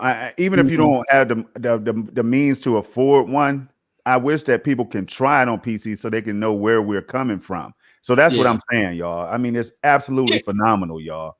There's a similar PC experience with GFN that we covered already with Spaceman. Yeah, with the ray GeForce tracing now actually gives you a pretty solid experience. I compared it. I've got an RTX 2060 in my PC, and GFN is much smoother than my. I tried it on both, and GFN is much better than my RTX 2060. So, but they just did an upgrade, like I think earlier this month. But what's crazy? Smooth. Hey, man, I love y'all guys, man. Hey, Spaceman, this is my thing. Is I did a video on my garbage ass 1060 and 1660, and this is why I do that. This is why I was so. Some people would have said, "Man, I got a 1660." I'm ashamed to put this out there. 1666 gigabytes, y'all, of VRAM, and the video is up there. That's all I'll say. I was able to run the game at 1080p, well over 60. And it ran smooth as hell. And it was better than the Stadia version. It felt better. It felt better than the Stadia version. And so it's crazy that now I'm hearing that 2060 really can't run it that well. Now, what resolution were you playing? 1440p or 1080? I should have toyed with it a bit more for the settings. It was at 1440p, but I did reduce some of the settings, and it was running smooth, but I could see a lot of graphics that were a bit choppy. Okay, yeah. I might have had some stuff that I needed to play with. Yeah, I had to compromise. Like that. I had to drop it to like medium, combination medium high. So I get what you're saying. But just saying, with GFN, I had much higher settings than what I had in my 2060, and I didn't have any problems at all. It was fast. It was responsive. No latency. So GFN really does a solid job with Cyberpunk. Yeah, I mean, my experience with the PC version, to be honest, and again, there is a difference between the 3070 and 3080, but I was playing it on 4K 60. I turned everything up, popped, checked that box for that DLSS that allowed that had the AI machine learning running, so I can actually play things on high settings, a couple of ultra settings at 4K 60. I was able to get it running, and I'm gonna be honest with you. There are some things that are happening on the Stadia version and the console versions that just simply aren't happening on PC, like as far as blurriness and distance.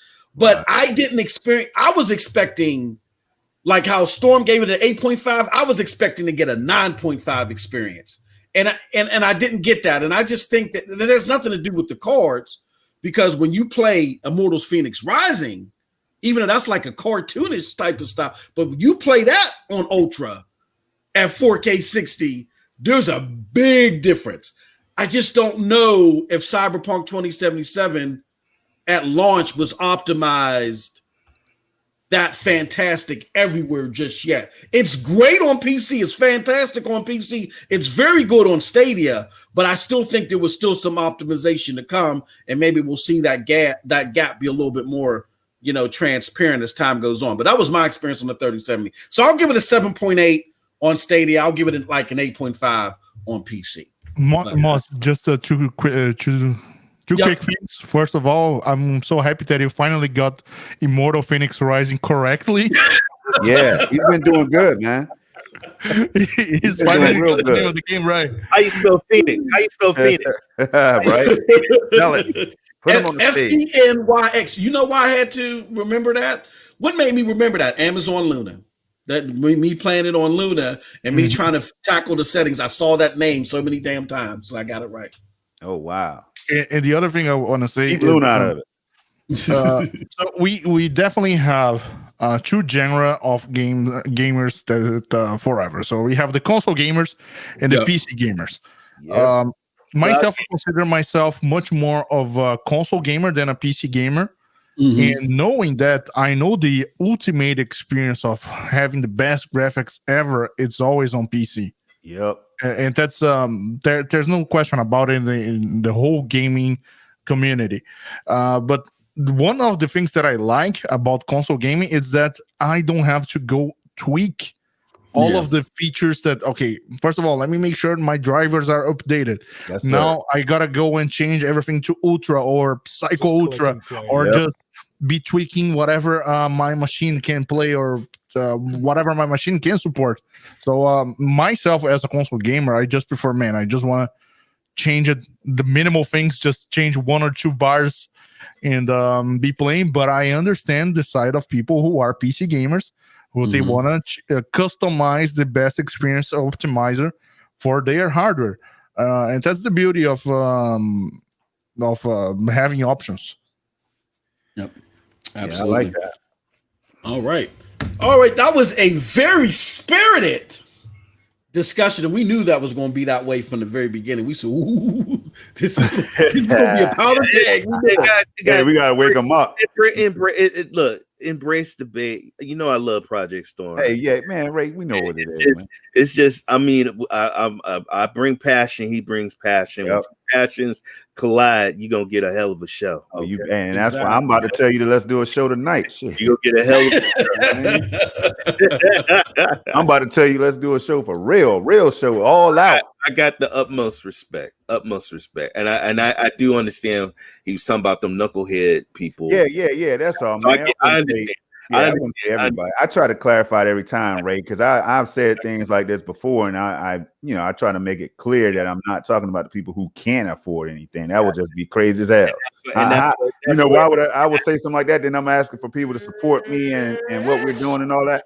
Nah, I'm smarter than that, brother. But and that's where I got caught up in. So I do apologize. Nah, you good.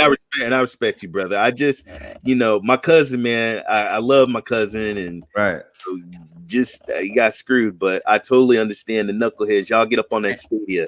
Get up on Stadia. That's all. And millions of other people got screwed just like him, and that's the part that I said is not cool. You know what I'm saying? It's not cool. But we do it to ourselves sometimes, bro. Because everybody on this channel. Everybody in this chat has bought a bad game.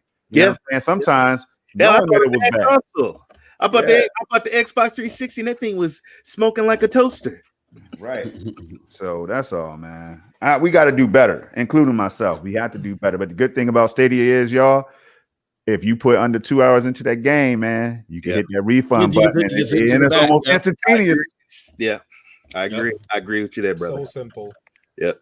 But Ray, with all the problems though, real quick, I kept the game on Stadia with all the problems, bro, because it's one of those games of 1 in a million type game for me. So I kept it on both platforms. Oh no, the Stadia version, especially. Look, I'm not going to lie, y'all. At first, before the 1.04 hotfix, I was like, I don't know. Yep, and it does one better. And then look, real quick, y'all. what happened was I was fiending and itching. I was watching a Project Storm video. This Mammy Jammy, you almost had me swear. This Mammy Jammy, I'm playing Madden. It looks like real pigskin. I'm doing this. He got like 8 videos going up in the 5-minute time span. And it was literally, I'm not lying to you guys. It was literally 11:15 p.m. at night. And I said, God dang it. I got to play this Cyberpunk 2077 on PC. I got this 3070 card. It feels like a crime. But my wife took all my money. That's a whole other story. Took my money because we tried to buy a house. I'm laughing because I know he's not lying. He's not lying because I saw 6'4". Look, shout out to the brother 6'4", man. I saw 6.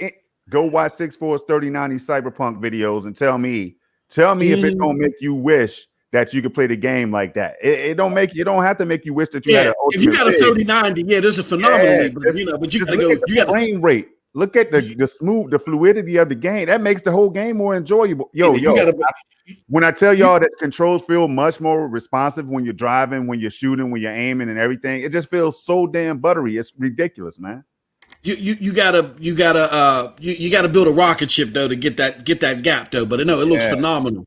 So I'm sitting there and I'm watching the video and I'm like, damn it, I gotta get something. And the last thing I had, literally, guys, I'm telling you, she took all my credit cards and everything. Last thing I had in my wallet was a Target credit card. Oh, and I said, I went to the computer. I said, oh, God damn it. Target has Steam cards on sale, 5% off. Literally drove in the snow to Target and got me some Steam cards and loaded up Cyberpunk 2077, was playing it late at night on the PC. So yeah, it's something to behold. But when I played it on the PC, I was thinking back to the Stadia version. I'm like, yeah, this is a better experience because I'm playing it on a high-end card, a high-end rig, but it's not. It isn't as big of a gap as I thought it would be after that 1.04 hotfix. I said the Stadia version is really that dope. It's really that dope. So I ain't got no problem. It ain't going nowhere. Heck no. But with that said, yeah, it's big discussion and a lot to learn and a lot, and it'll be interesting to see how this all pans out. All right, guys and gals, what I want to do next is talk about Stadia comes to iPhone and iPad. For those of you that don't know. Yes. Sorry, no, it's because I think we got a super chat regarding Cyberpunk. I was gonna. There you go, Eddie. There you go, Eddie. Oh, we got a super chat from We Got Them Guns. Why Not Gamer with the $2? He says, No Man's Sky come out just like Cyberpunk 2077. Hey, I like the fact that he brought No Man's Sky up because I'm telling you right now, that was another game that caught hell, had a crazy backlash, and then look at it now. One of the most beautiful looking next gen type games that you could play, man. Absolutely. Everybody on the Stadia community keeps saying, hey, please bring No Man's Sky to Stadia. And I do remember the launch of that game. It got so much hate. Yes. It was ridiculous. I just installed it for Series X, man. Did I tell you I got a Series X? Yeah, I think I did. I think I put it on Twitter. Yeah. Oh, we saw you put it on Twitter. Brother. Hey, look, I try to do it every 8 months, man. You know how we do it. When you got that 3070, now tell the people the conversation real quick, man. How was I feeling, bro? What was I saying every damn day, man? I gotta make myself look innocent, Storm, so I can't tell the people. I gotta keep that one tucked up. There it is. All right, let's go ahead and move on. Hey, look, no. My brother told me, he said, hey, yo, Mars, there's a 3070 out there. I'm looking to pull the trigger. I said, ooh, hold that itchy trigger finger because I already pulled it. Yep, I got my card. Look, we were getting ready to do commission, man, on a Wednesday night. It was a nice cool Wednesday night, right? We're about to go live in the commission. I say, yo, man, they got some 3070s out here. Am I seeing things? This mug says, where? On Newegg. On Newegg, bro. I was like, they got 2 right here. So the whole time I'm trying to add the shit to the cart, right? Kept trying to add it to the cart, add it to the cart. Then finally he comes out and said, oh, yeah, I ordered that one. I said, he said, but you know what, Storm? You a 3080 type dude anyway, man. And he was right. It worked out, man.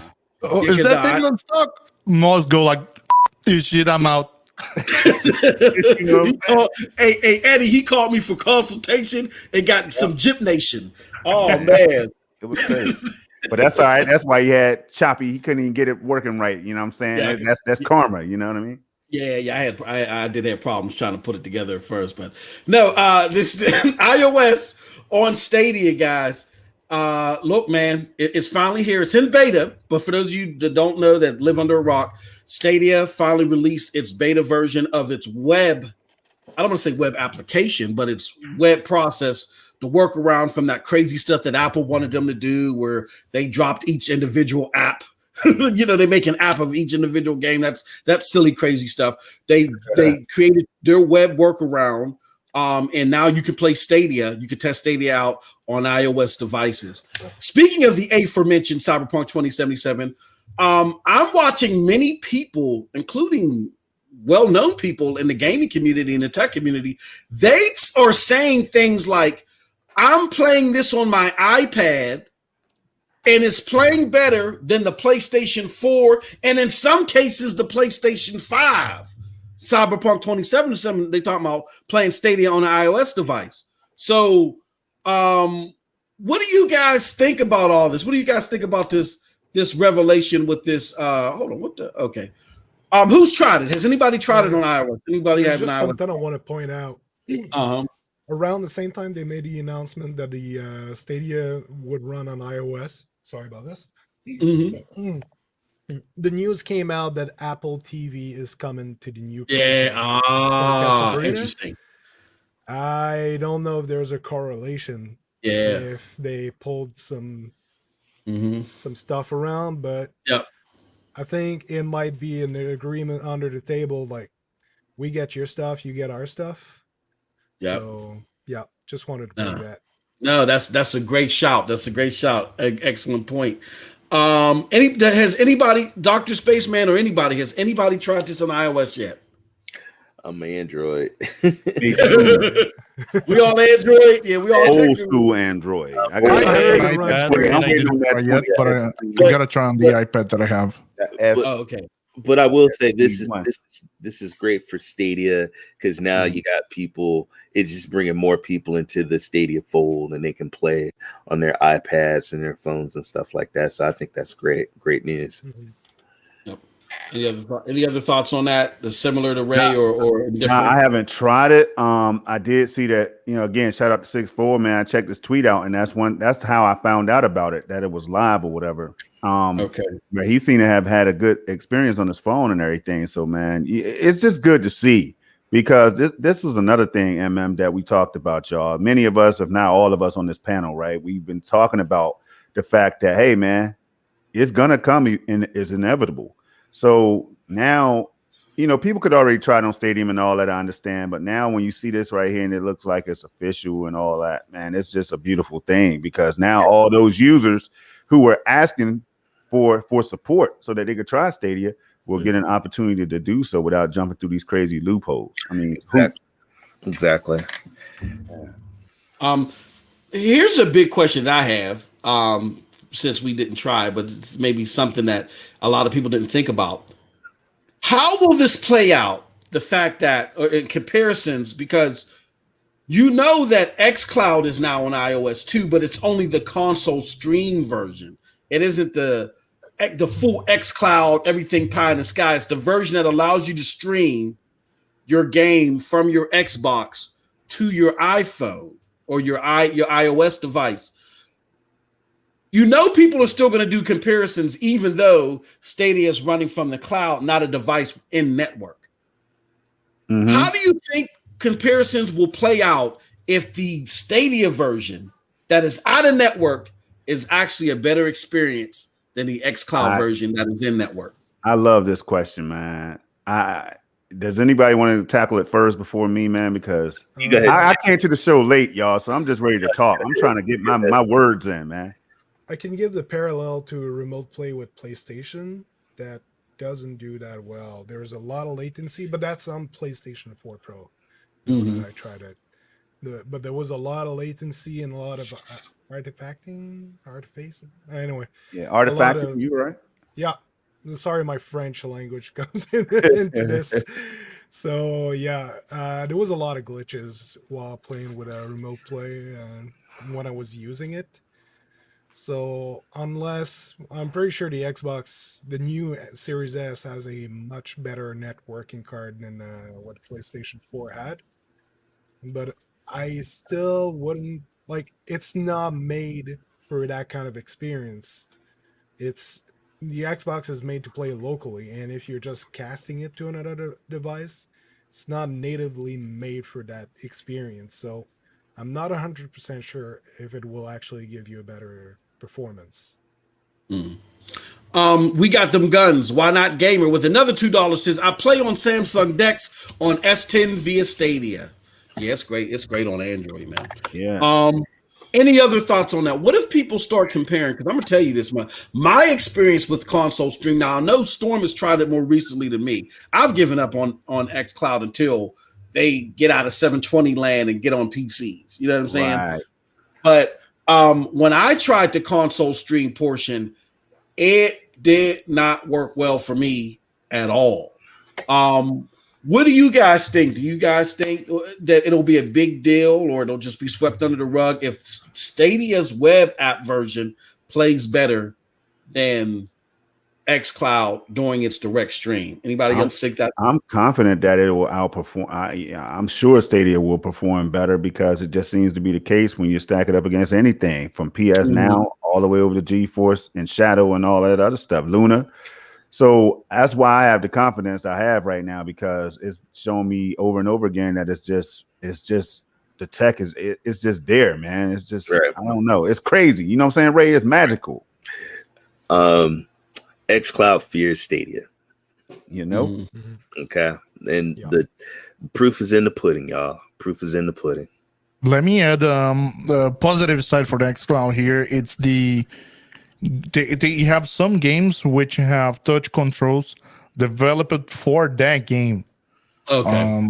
That's the only cool thing I can compare to xCloud, but performance we know it's beyond comparison. Yeah. Interesting. Any other thoughts on this? Big deal. Do you think? I mean, there's a lot of stuff happening at the end of the year, but if you had to rank this with all the other things that have happened in the last like 30 to 60 days, what would you give a score from 1 to 10 on this? Let's go backwards. Let's start with Project Storm. So repeat that one for me real quick. I was adjusting this wire or whatever. Oh no, sorry. No, on a scale of 1 to 10, with all the the things that are being added to Stadia with the last 60 days, how would you rank this from a score 1 to 10? All right. So with all those implementation, everything that's been dropping, man. Shoo. Hey, bro. Direct YouTube streaming was in there, y'all. Ubisoft Plus is in there, y'all. Yeah. Man. Oh boy. I gotta say at least a 9, man. I gotta give it a 9 at least. That's at least because the execution, y'all, like they could have pushed these things back. I know we talked like it was a guarantee at one point. I know I did. Like, yo, man, just give them time. They'll have it before year one, before we close out 2020 or whatever. And it looks like I was right about that. But man, for them to still be able to do that when there are other people struggling to get things rolling like 1080p. Hey, bro, 9. Dr. Spaceman, what are your thoughts? How would you rank this? You mean ranking the iOS thing or just the last? Or just if you were thinking like in comparison to everything else that they were doing the last 60 days, I'd give it what score would you give it? Compared to everything else, just iOS, I'd give it around 7.5. It's a very good thing. You're reaching more people. 7.58. The last month has just been crazy. The amount of stuff they pulled, the improvements. Stadia is taking shape. That's what's going on. Absolutely. So yeah, it's a phenomenal month. What are your thoughts? Well, how would you rank?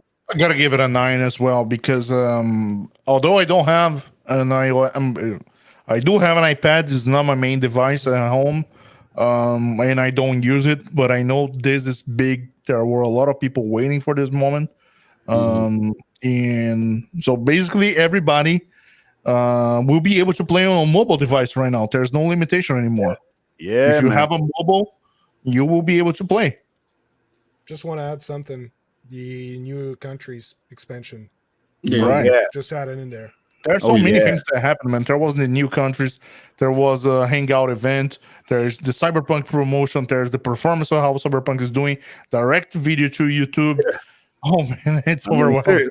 All of this to close out the year, bro. Like it feels so good when you know that Stadia is that they met these timelines because it makes me look good. I'm not gonna lie. You know what I'm saying? It makes me look good with my projections and stuff, man. Because the only thing I missed, y'all, was EA Play. I haven't seen that yet, but the year's not over yet. You know what I'm saying? So we still got like another that would be nuts. That would if they somehow throw that in before 2021, because EA Play is on Steam and everywhere else now, consoles, man.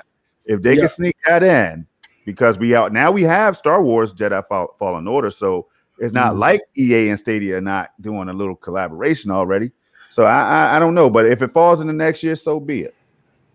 Awesome. And Ray, what are your thoughts if you have to rank it against everything else that's happened in the last 60 days? You know, I don't want to sound like a fanboy or anything like that. Do it. But I'm gonna give it a 10. Okay, I'm gonna give it a 10. And the reason why I gave it a 10 because I remember I was really. Are they honest about this tech? Should I go ahead and hit this button and order this? Should I go on and invest this? And I'm glad I did because not just the community, the free stuff, the tech, the advance in the tech, everything. People, I could just get in and play. It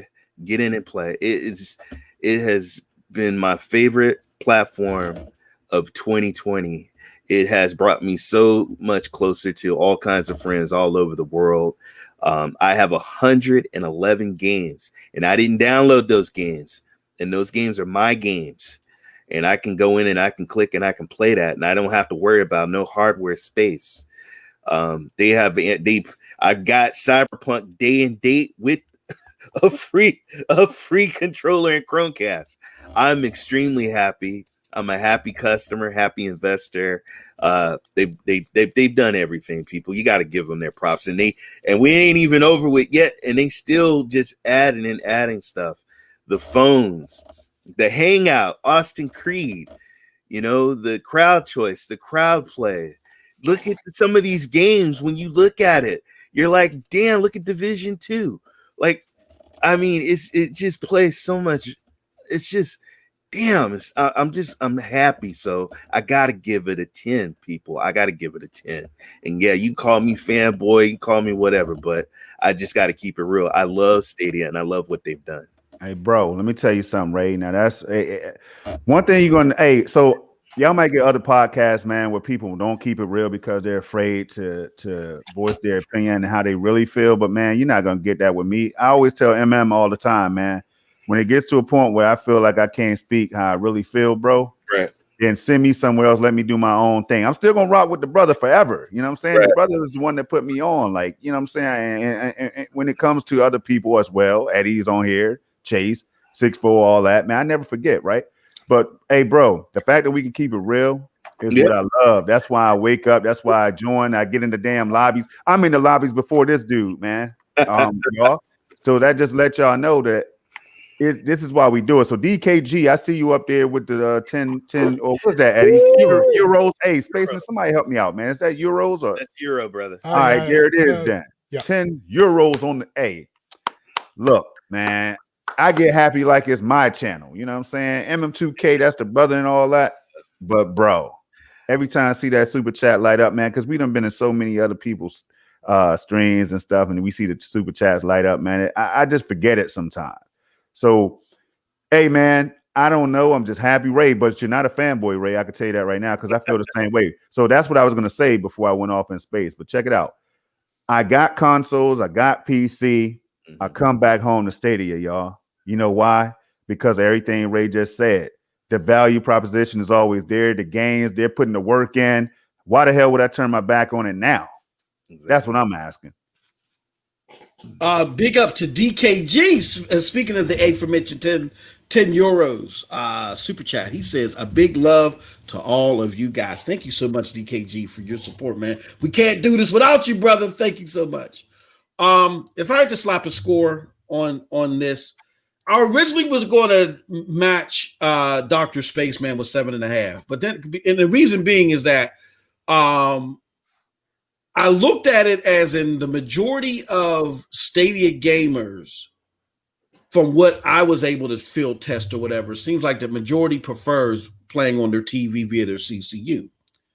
And I said, well, it's cool. It's coming to iPhones. There's a lot of iOS users out there. That's great. But the majority of people that are part of the platform now play on their TV. But then I had to think like, oh, whoa, whoa, whoa. I'm putting limiters on myself.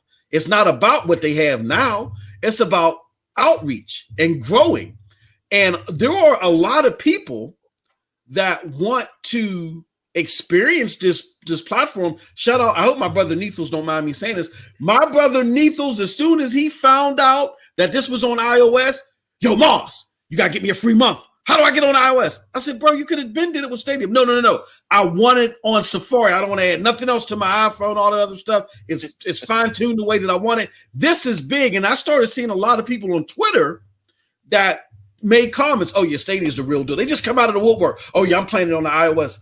Twit today, twit.tv, full of tech heads like Paul Thurrott and all other stuff. They were ecstatic about their praise of Stadia because of this iOS integration. So this is huge. So I started coming in where Dr. Spaceman was coming because I was thinking about the current demographic. But now that I think about it, hearing you guys' opinion on it, I'm going to settle like around a 9, maybe even a 9.5. And none of our opinions are wrong. It's just, how we won't know until we go into 2021. But I'm thinking this is going to be the big thing. Cyberpunk turned the minds of a lot of the media. They're like, oh, we got to stop with our clickbait and our hate in a lot of ways. But what's turning the mind of individuals are those that like to play on their iOS device. And I think this move is moving in that direction. So, Just like I told you, I had 4 friends at the beginning of the year that laughed at me about Stadia. 2 of them got the premium from YouTube, and the other got it from the Xbox Stadia. They hopped on Stadia and they're loving it. It's changing people's minds. People, when you're looking at beautiful buttery streams that 6.4 and Project Storm and I mean, you can't. What are you gonna say? What can you say? Streaming 4K, people, not on a TV. But on your browser and everything, and it's just looking. And we got Meg is back, people. Yep. Okay. Yep. I forgot about that direct stream. That's huge. I missed Meg a lot, and so for her to be back streaming and hearing her lovely voice and playing, she's playing Cyberpunk and she's playing Red Dead Redemption. I just think that's awesome because people don't have that technology, and now you don't have to buy expensive software to stream. You can stream 1080, just boom, you're playing. You stream. Right. You stream. Absolutely. Can't beat that with a stick. All right, ladies and gentlemen, not of course this is all gentlemen here, but ladies and gentlemen, everybody that's watching, our last topic of the day, because it's a lot of stuff to cover, man. Sometimes we need an extra hour, but we got about a good 10 minutes to cover this the best way that we can. So I'm just going to cut it down a little bit and just ask whoever wants to take it first. This newfound love that the media is seeming to have with Stadia. We still got a few exceptions. We still got Yang Ye hiding under the kitchen table with his thumb in his mouth, refusing to give credit to Stadia in Cyberpunk. We still got IGN out there, like I said earlier in the show, that in mentioning the iOS integration, they wanted to bring up, and in relating news, Stadia had an outage, but like Dr. Spaceman brought up so elegantly, ain't nobody talking about the PlayStation outage, but I digress. Just besides those 2 outliers, and I mean that from the bottom of my heart, besides those 2 outliers, what do you guys think about the media reception now? How they're trying to wiggle away? What was Inside Gaming? How they're trying to wiggle away from their password? What are your thoughts on this overall? Who wants to pick that up first? I've got just 2 words for that: public opinion. Yep. I got more words than that. I know he got more. I got more words. Y'all better go before me. Hold on, let me get Eddie in there real quick because I know Eddie got to drop out pretty soon. But Eddie, what are your thoughts on this before you roll on any of this? All right, man. It was so funny to watch that guy from Inside Gaming. Man, when I watched that guy and he goes, yeah, Stadia, we know, Stadia, you take the dub, and let's move on from this because otherwise I'm gonna be ashamed so well. Oh man, but it is what it is. I cannot forget to give a big shout here. It's a company named Qlock, based on Poland. They did the port of Cyberpunk to Stadia, and they also did the port of Mortal Kombat to Stadia. Oh, okay. Wow. Okay. Didn't even know that. That's a company that has been doing good ports. Cyberpunk plays good on Stadia. Mortal Kombat played good on Stadia, and but the media spaceman had it right because, first of all, you cannot get a hand on these new consoles, and when you put a hand on these new consoles, it's playing the oldest console version, but just a little bit better. Yeah. So the only console that had a virtual console being Stadia, that had a good port other than PC, it's a Stadia. And with the combination of being free, being the deal that you buy in Cyberpunk on Stadia and get a controller, there's no reason why people would not recommend Stadia to play Cyberpunk. And if they do like that journalist from Gizmodo said, oh, look how bad looks on Stadia. It's everywhere the same thing. Come on, exactly. Yes. So the media right now needs to, or started to see that indeed it's good. And if you're going to do comparison, it's going to show that it's even better. And it's a free console. And actually, we even said that if you buy a game, you get a console. It's like I'm buying tires and getting a car. And it is crazy. And I'm so glad that the general consumer finally are able to see what we've been preaching for a long time, now that it's being available on the mainstream media. Yeah, awesome. I know. Yeah, with Yeah, that, you said I have to leave. Indeed, I have. But again, I want to give a special thanks to you and to Project Storm for letting me be a part of this show weekly, every Thursday afternoon here. And I'm looking forward for having other opportunities to join you guys. Hey, man, Absolutely. you know what it is. You know what it Eddie, is. like I said at the beginning of the show, man, you helped grow the platform. Thank you so much. We're looking to get you on, whether it's SSC, any other way. We and congratulations to the success of your channel. Please, before leaving, drop a link to your channel. I know we couldn't make the last thing that you were doing, but hope you've always Wednesday joint. Yeah, in the chat. I'm always out there. Yep. And now, because we're moving the commission, we get to opine live. So you'll see us cutting up in your chat, Eddie, saying all types of crazy stuff live during the Trash Mob show. So it's a great thing, man. Please drop a link to your channel. Awesome. So everybody, I'm gonna be dropping a link here on the chat again. My channel is Eddie Player One. You can visit me on my channel or on my Twitter as well. Just search for Eddie Player One, and please subscribe. And I see you guys around. All right, Eddie. All right. Peace. Cool, Eddie. Peace out, guys. Right. See ya. Thank you, Eddie. Thank you so much. Anybody else want to take that next? Yes, I didn't skip. Ray, did you go yet? No, I didn't go. But if you got it on your lips, go ahead and get it on. Hey, all right, man. Hey, check it out. So all these people, I hate to sound like the know-it-all, man. Nobody wants to hang with the know-it-all. You know what I'm saying? But, hey, bro, when you sit up here, Ray, and you analyze things and you put the time in like you did, you come at Yang Ye, you challenge him on what makes sense, bro. Murdered him. He didn't challenge him. He murdered him. Yeah, murdered him. He slaughtered him. He definitely did that. That's why he's under the table with his thumb in his mouth. But check this out. When you could see things as clearly as we did when we first got our hands on that damn controller, and we first realized that our internet was indeed good enough to run Stadia, and then we realized that the tech worked like it does right now, and then we realized that Phil Harrison was at the helm, so that brings experience to this damn platform.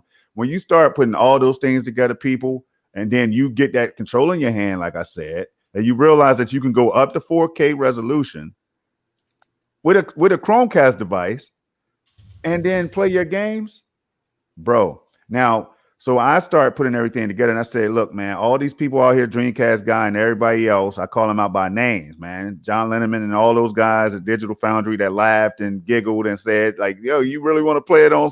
If you want me to play it or put this review out, all that right there, whatever. You know what I'm saying? Ooh. I said all these guys will have to eat their words. They're gonna have to eat crow later. I wouldn't even. I said I don't even understand why you would put yourself in that situation. And they tried to kill this platform. Yeah, they did Single-handedly. They didn't just want it to. They didn't just want Stadia to do better. They wanted Stadia to die. I'm talking about like no other platform ever. Go back and look at the history of gaming and tell me something that was more hated than Stadia. I want you to go back and do that research though now before you call out whatever that you think might be the case. Because Stadia is the most hated platform ever. So I'll leave it at that, man. It's good. I'm sitting back here. I'm not celebrating it. I feel kind of bad for them because they had to go and dig themselves out of that hole. Go ahead, Ray. No. Go ahead. What are your thoughts on all this? Man, first of all, Project Storm is 100% on it. Receipts, people. Receipts, videos. People can go back. And shout out to your boy Twiz. He also went after getting it. He did some videos on him, but proof is in the pudding, people. That like you can real information and clowns. And I'm sorry, but those guys were a bunch of clowns because they had no idea what they were talking about. And when you have brothers like Project and brothers like 6'4" and M2K and dropping knowledge about the tech and what it can do and how you can advance and how you can optimize and have a wonderful gaming experience. People out there listen. Some people didn't, but they're catching on now. It makes them look like bozos and idiots. You remember the idiot that was in his office and he had a controller in the beginning, in the very beginning, and it wasn't. And he was like, "Look, see." Washington Post, man. And I'm like, bro, you in a building, you're in an office, and working. Ain't no telling how many people, the Wi-Fi, the internet, and everything working in there. But still, I'm just so happy that these guys got exposed. Because there's, shout out to real gaming journalists like the Nerf Report. People that do their homework and they're smart and they tell it like it is and they keep it real. So yeah, I'm Hey, hold that thought one second. I'm sorry, Ray. Hold that thought. I'm gonna bounce right back to you. I know Dr. Spaceman got to go. Dr. Spaceman, before you roll, man, thank you so much for coming through today. I appreciate you as well, man. Like I said, rising star in the community, doing some great things. Definitely drop a link to your channel. Let everybody know where they can find you, my good brother. Thank you very much for having me. It was a pleasure. So, and I'll drop the link in a moment, but thank you very much. Doctor, I'm so proud of you, man. Thank you. Yes, absolutely. Yeah, definitely, man. So definitely have a good night. You can find me on my channel, youtube.com/Dr. Spaceman. I'll drop the link in a second. And I'm also on Twitter. You can find me easily if you find a community. So thank you very much. Have a good night. All right. And we'll definitely have you back, good brother. Thank you. What's up, man? Okay. Sorry about that, Ray. Go ahead. No, man. You got to get that brother his props. He is a wonderful, wonderful, wonderful guy in this community, and he's a superstar in my eyes. But yeah, I'm just like I said, man. I'm happy that these guys got exposed, and now that it's hot, now they want to hop on. You see the train, MMTK, he's going whoo whoo, and everybody they're running, trying to get on the boost and trying to hop on now. They trying to hop on because right now we're hot. We're hot. We're hot, and so I'm just so happy that these guys once again they got exposed. Absolutely. Here's my thoughts real quick on this, y'all. That let me throw something up here. See, I got distracted because they showing us love in the chat. Hell Monkey, another great guy in the community, says you guys killing it tonight. Absolutely. Shout out to Hell Monkey. But I want to show y'all this. I want to get y'all guys' thoughts on this before we close out. This is an article from Game Informer. Now, I normally don't mind Game Informer for their analysis. The guy he left to go to EA. I forgot Adam, the former editor in chief. He was real big on Stadia. We tried getting him on the show and we couldn't because he went to EA. He was moving and he wasn't available. But very nice guy. Andrew, I forget the guy's name, but he's been with Game Informer forever. But this is an example of how they're trying to backtrack from what they used to say. And Game Informer wasn't one of the most egregious people doing this, but from what they used to say to now turning the corner and saying, wow, this Stadia thing is looking too good to a lot of people. We might have to, turn a new leaf. Game Informer says the Stadia, I think they're trolling. The Stadia got a lot of heat at launch. Much of it for very good reasons. But it's changed a lot since then. And now iPhone/iPad users can check out what this service has to offer for themselves. Before we close out, who wants to take this? What do you guys think about that line of reasoning? Again, they're giving accolades. They're telling people to check it out. Great, we'll take it.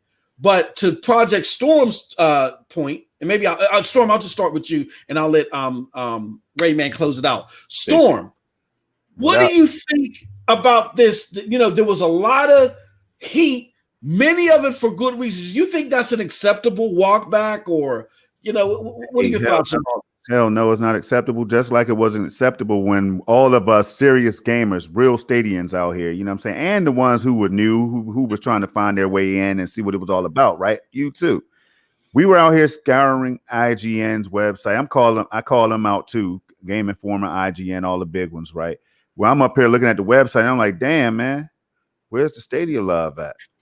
Damn, man, Guilt came out. Y'all ain't got no review for it, man. It's an exclusive title for the platform. Even if you give it a 5 or something, score that bad boy, right?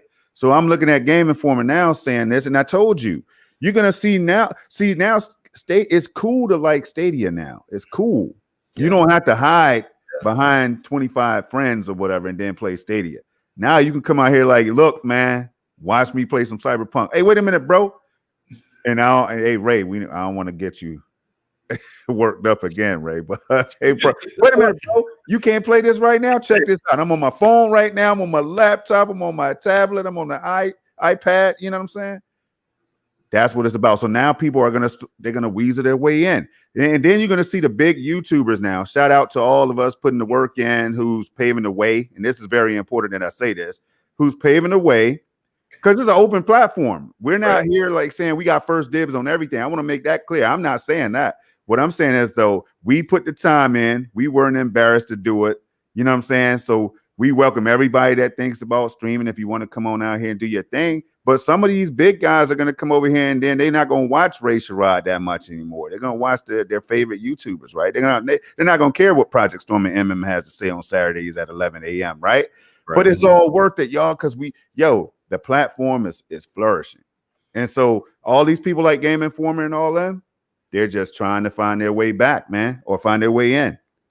But they know our legacy. They know the ones, the Godfathers. Yeah, they know who's speaking up on it. Our content is going to predate all that, so it is what it is. They'll stumble across some Race Rod, live stream, MM2K breaking it down, Project Storm 4K, But you know what? Some of these guys though, Young Ye on December 11th, 12, and 14, he was bashing Project Red, and he was talking about play it on PC and play it on of course Xbox X.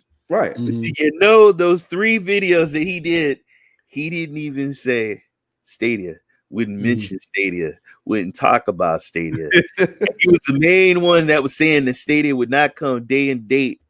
I mean, Cyberpunk wouldn't come day and date to Stadia, and just the ultimate bad. But now he, So, but sorry. Wow. Let me do something real quick because my brother's itching for attention, so he's gonna get it. The homie King Thrash Gaming says they need real thoughts about Stadia talking about us. The people who don't like it or take it seriously, the people they talk mess about don't get invited on to discuss. So it's just a fan show. So let me do this for you, Thrash. And again, no hard feelings, but you know I love you. You know we've had you on other shows before. This is not an opinion show. This is a fact-based show. This is a show based upon people that know their facts about Stadia. You clearly don't know or have a grasp on enough facts about Stadia in order to participate at the level that you want to participate. I've had people on the show, shout out to the homie, Want to Escape, that has had a plethora of negative things, even though he's plays the platform, a plethora of negative things to say about Stadia. And we've had him on because he has a good grasp of the facts. The fact that you're calling this a rental service, that's a watered down opinion. You don't have a grasp of the facts. You had your homie Killer Tay coming at me based upon the jargon that you're giving him, not even understanding that you can play Stadia without paying the $10 a month. So again, this is not about you coming to me saying MM2K or Project Storm or Ray Sherrod. Why do you like the chicken fingers? I like the spaghetti and meatballs. Here, listen to me on why I like the spaghetti and meatballs to get you to unlike the chicken fingers. We don't operate like that here. If you have an opinion that you want to pin against my opinion, there's a platform and a forum for that, and we can definitely make it happen, my good friend. You've invited me on your show, and we've done that. This is not the platform for that. We have enough people that are saying unfactual things that are not educated on the platform out there. There are not, for every one of us, there's 1,000 of y'all that don't know what y'all talking about. This is a platform for people that know what they're talking about, and nothing against you, my good brother, because you love your dedicated devices. You don't have a grasp of the facts of Stadia to be on the platform. That's all. It's no hard feelings. Ain't about no circle jerk. Again, we've had people that don't prefer the platform, people like Donnie from PSVG that understand the platform, that have been on this platform. Okay, so just to get, I know you were itching for attention, and you got it, and I gave it to you. But just so we're very clear and transparent, because that's what we do here, you got to get a better grasp of the facts in order to be here. This is not a back and forth. Oh, well, I like the spaghetti salad. This is why I like the spaghetti salad. We already know why y'all like what y'all like. This is not what this forum is about. It's about sharing the facts about the platform and talking about the long-term trajectory as the platform is starting to grow. Once you get a better realm of the facts, we'll do that. And I can make that happen. I can have tutoring sessions, whatever you need, my good brother, we can do that. But with that being said, that was your itching for attention. I gave it to you, good brother. But you know I love you, King Thrash. Anyway, but go ahead. Project Storm, any final thoughts on the media reception of what's going on here? Man, before we wrap that up, man, let me go ahead and close out what Thrash is saying right here. See, he said, see you talking, I have no voice, right? I never, hey, look, I never told anyone how to think about Stadia. I know my fact. Send that invite. Sound like we got to make something happen one day, man. Sound like we got to make it happen. But, bro, look, man, all I'm saying is, there's people out there that just don't give a, they don't really care. They I don't even know why they hate it. It's like they hated Google. You know what I'm saying? Because if you look at Xcloud, man, Xcloud wasn't ready for the big dance. They wasn't ready. And then Microsoft knew that, and they backed it up and they called it a beta, and then they, launched it as a beta and all that stuff. And then I'm just saying, they tell us now it's gonna be 2021 before Xcloud is coming to the big dance, man. So I mean, and that's cool because I tried Xcloud. See, I put the hours in that bad boy. I put the hours in PS Now. You know what I'm saying? I put the time in there, so I can join a conversation with anybody. That's what I'm saying. But these cats out here, like Game Informer and other people, they don't really know because they didn't put the hours on the controller. You got to have that controller in your hand. You got to tell me how many T-flops Stadia is capable of and all that. I mean, I know some people don't care about teraflops, y'all. But I'm saying when you get in a conversation with Project Storm, I'm going to tell you how many T-flops the Xbox Series X had. I'm going to tell you about RDNA 2 and all that stuff and RDNA 3 that's coming in the future. And I'm going to tell you what the PS5 can do because I'm trying to be I'm all around. I'm not trying to be. I'm all around with it. I do the research on everything. That's how I landed at Stadia. So y'all, man, I love it all. Y'all know how I do things, man. I just want to inform the people. I want everybody to enjoy what I think is a great value in gaming. And that's it, man. Absolutely. Yeah. Yep. So, and shake my head. That's why it hasn't gotten anywhere. It hasn't gotten anywhere with you. It'll get there. But again, the this is where I'm saying, Thrash. And again, I don't want you to like Stadia. I want you to be informed. It not getting anywhere means that it would not be selling. It not getting anywhere would mean that once they dropped the free tier, it wouldn't have went up over 1,000%. It not going anywhere would have meant that now all of a sudden the negative press has turned to positive press. It not going anywhere would have meant that they didn't just sell out their entire stock of the Premier bundle that they have that they've had in their possession once they start turning the corner. It not going anywhere would mean that the engagements are not going up. It not going anywhere wouldn't mean that the subscriptions aren't going up. You got to get educated on this stuff. You can't just ran in the chat to get yourself a seat at the table, good brother. That's not what we do on this show. But we will make, like Storm said, we will make a show happen, and we can all talk about it. It's not a problem. Check it out. And just in Thrash, first of all, I've seen Thrash in the chat for a while. I'm always in the shows, man. I'm at the round table and everything, listening to everything that's being chopped up. You know what I'm saying? So I appreciate that, man. MM. You know, I'm always asking for more of this. So hey, look, man, this right here, people, is what we need for all platforms. We need that true. We need that real on both sides. Now, you know, I be talking about it behind the scenes, MM. I want to start a debate-like discussion. That's just me now. We're not going to go into all those details because I got something cooking up, y'all. But on that note, man, it's all love. Absolutely. No, Storm is right. We got something lined up. But again, this is a forum. Let me ask you, what is his platform? Roundtable Podcast. So you look for Roundtable. So is he Xbox? It's a debate. It's a debate forum. But see, that's the thing.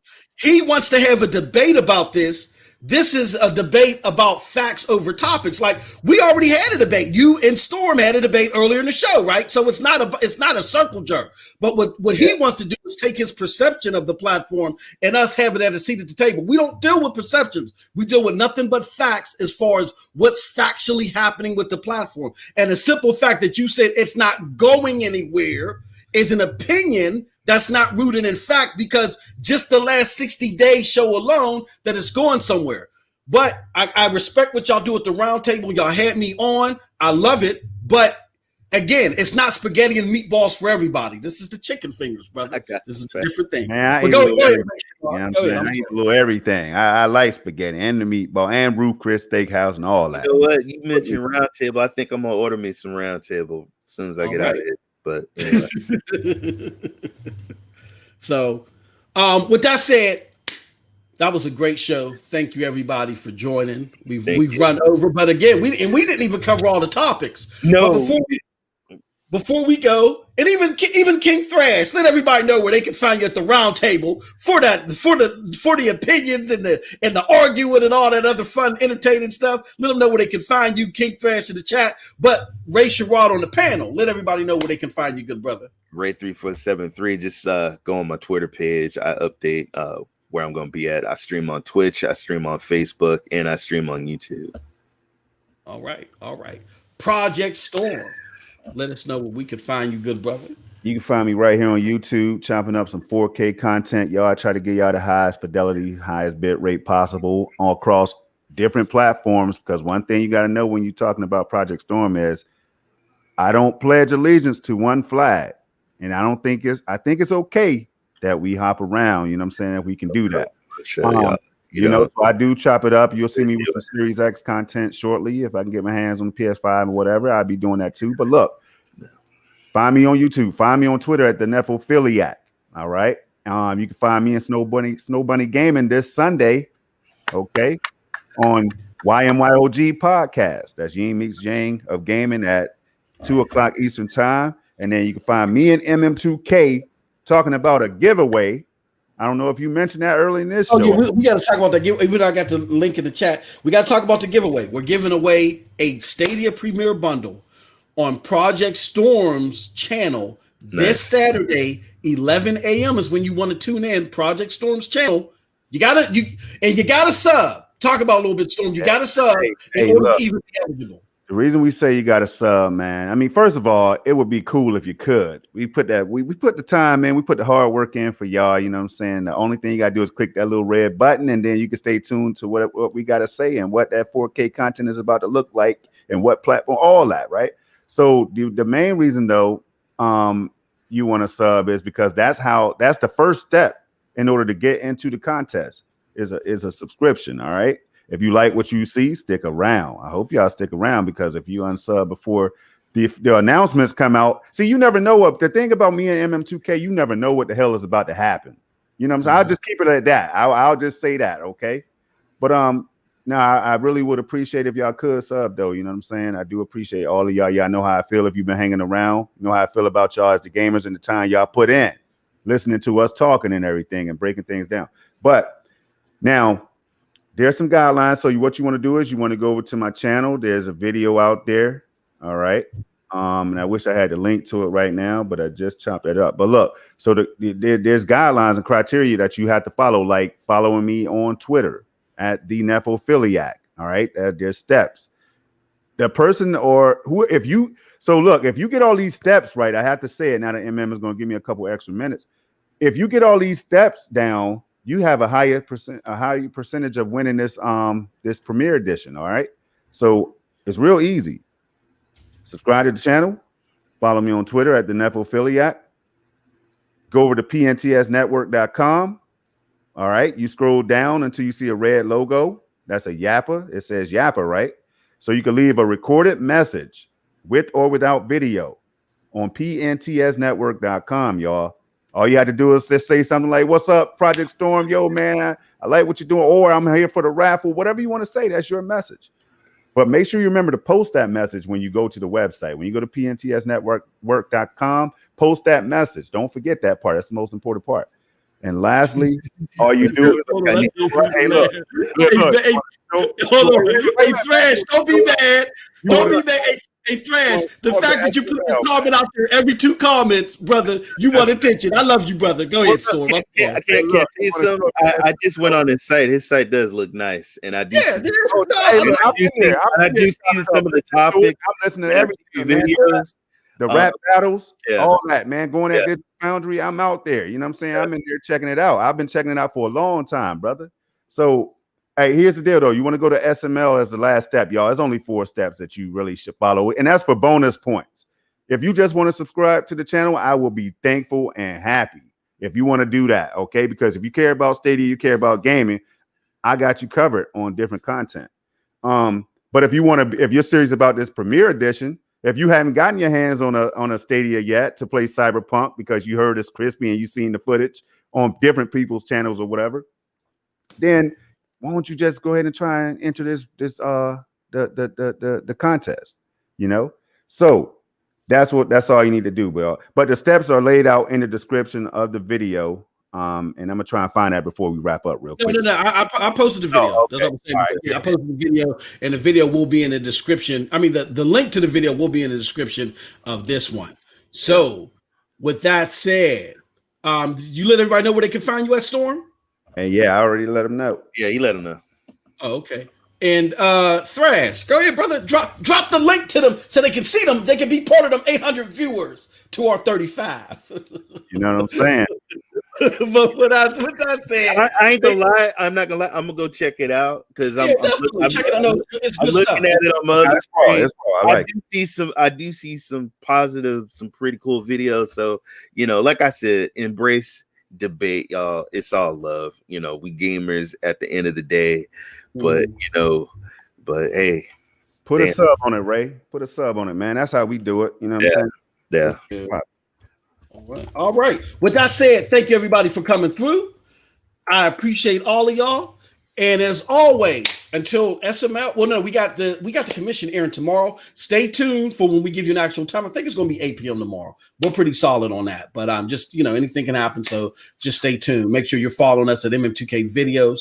And stay tuned for SML for that special giveaway on Project Storm's channel. Again, I'm dropping the link to the giveaway again for all of y'all to qualify. And with that said, you all have a wonderful. Before you get that, man, hold on. You gotta let Thrash said, holla at him now. Let him know he'll add to the giveaway. You know what I mean? Let me know. Y'all chop that up behind the scenes, see what's going down. And to y'all, yeah, no, we look, brother. Look, this hey, look, let me tell you something, man. You're not Saddam Hussein, Thrash. See, this is what I've been dealing with Thrash for years. I love Thrash. You ain't Saddam Hussein. You can't come to my platform, my 35 people, talking about, well, you do this and I'm gonna add this to it. No, I asked you to drop a link to your channel. When you do what I asked you to do, I will opine. I would like for you to drop a link to your channel, good brother. When you do that, then we can talk. This brother think he gonna come to my channel like he going Coleon. Hey, look, I appreciate all of y'all, including King Thrash. Love y'all. Y'all have a wonderful gaming day. Peace.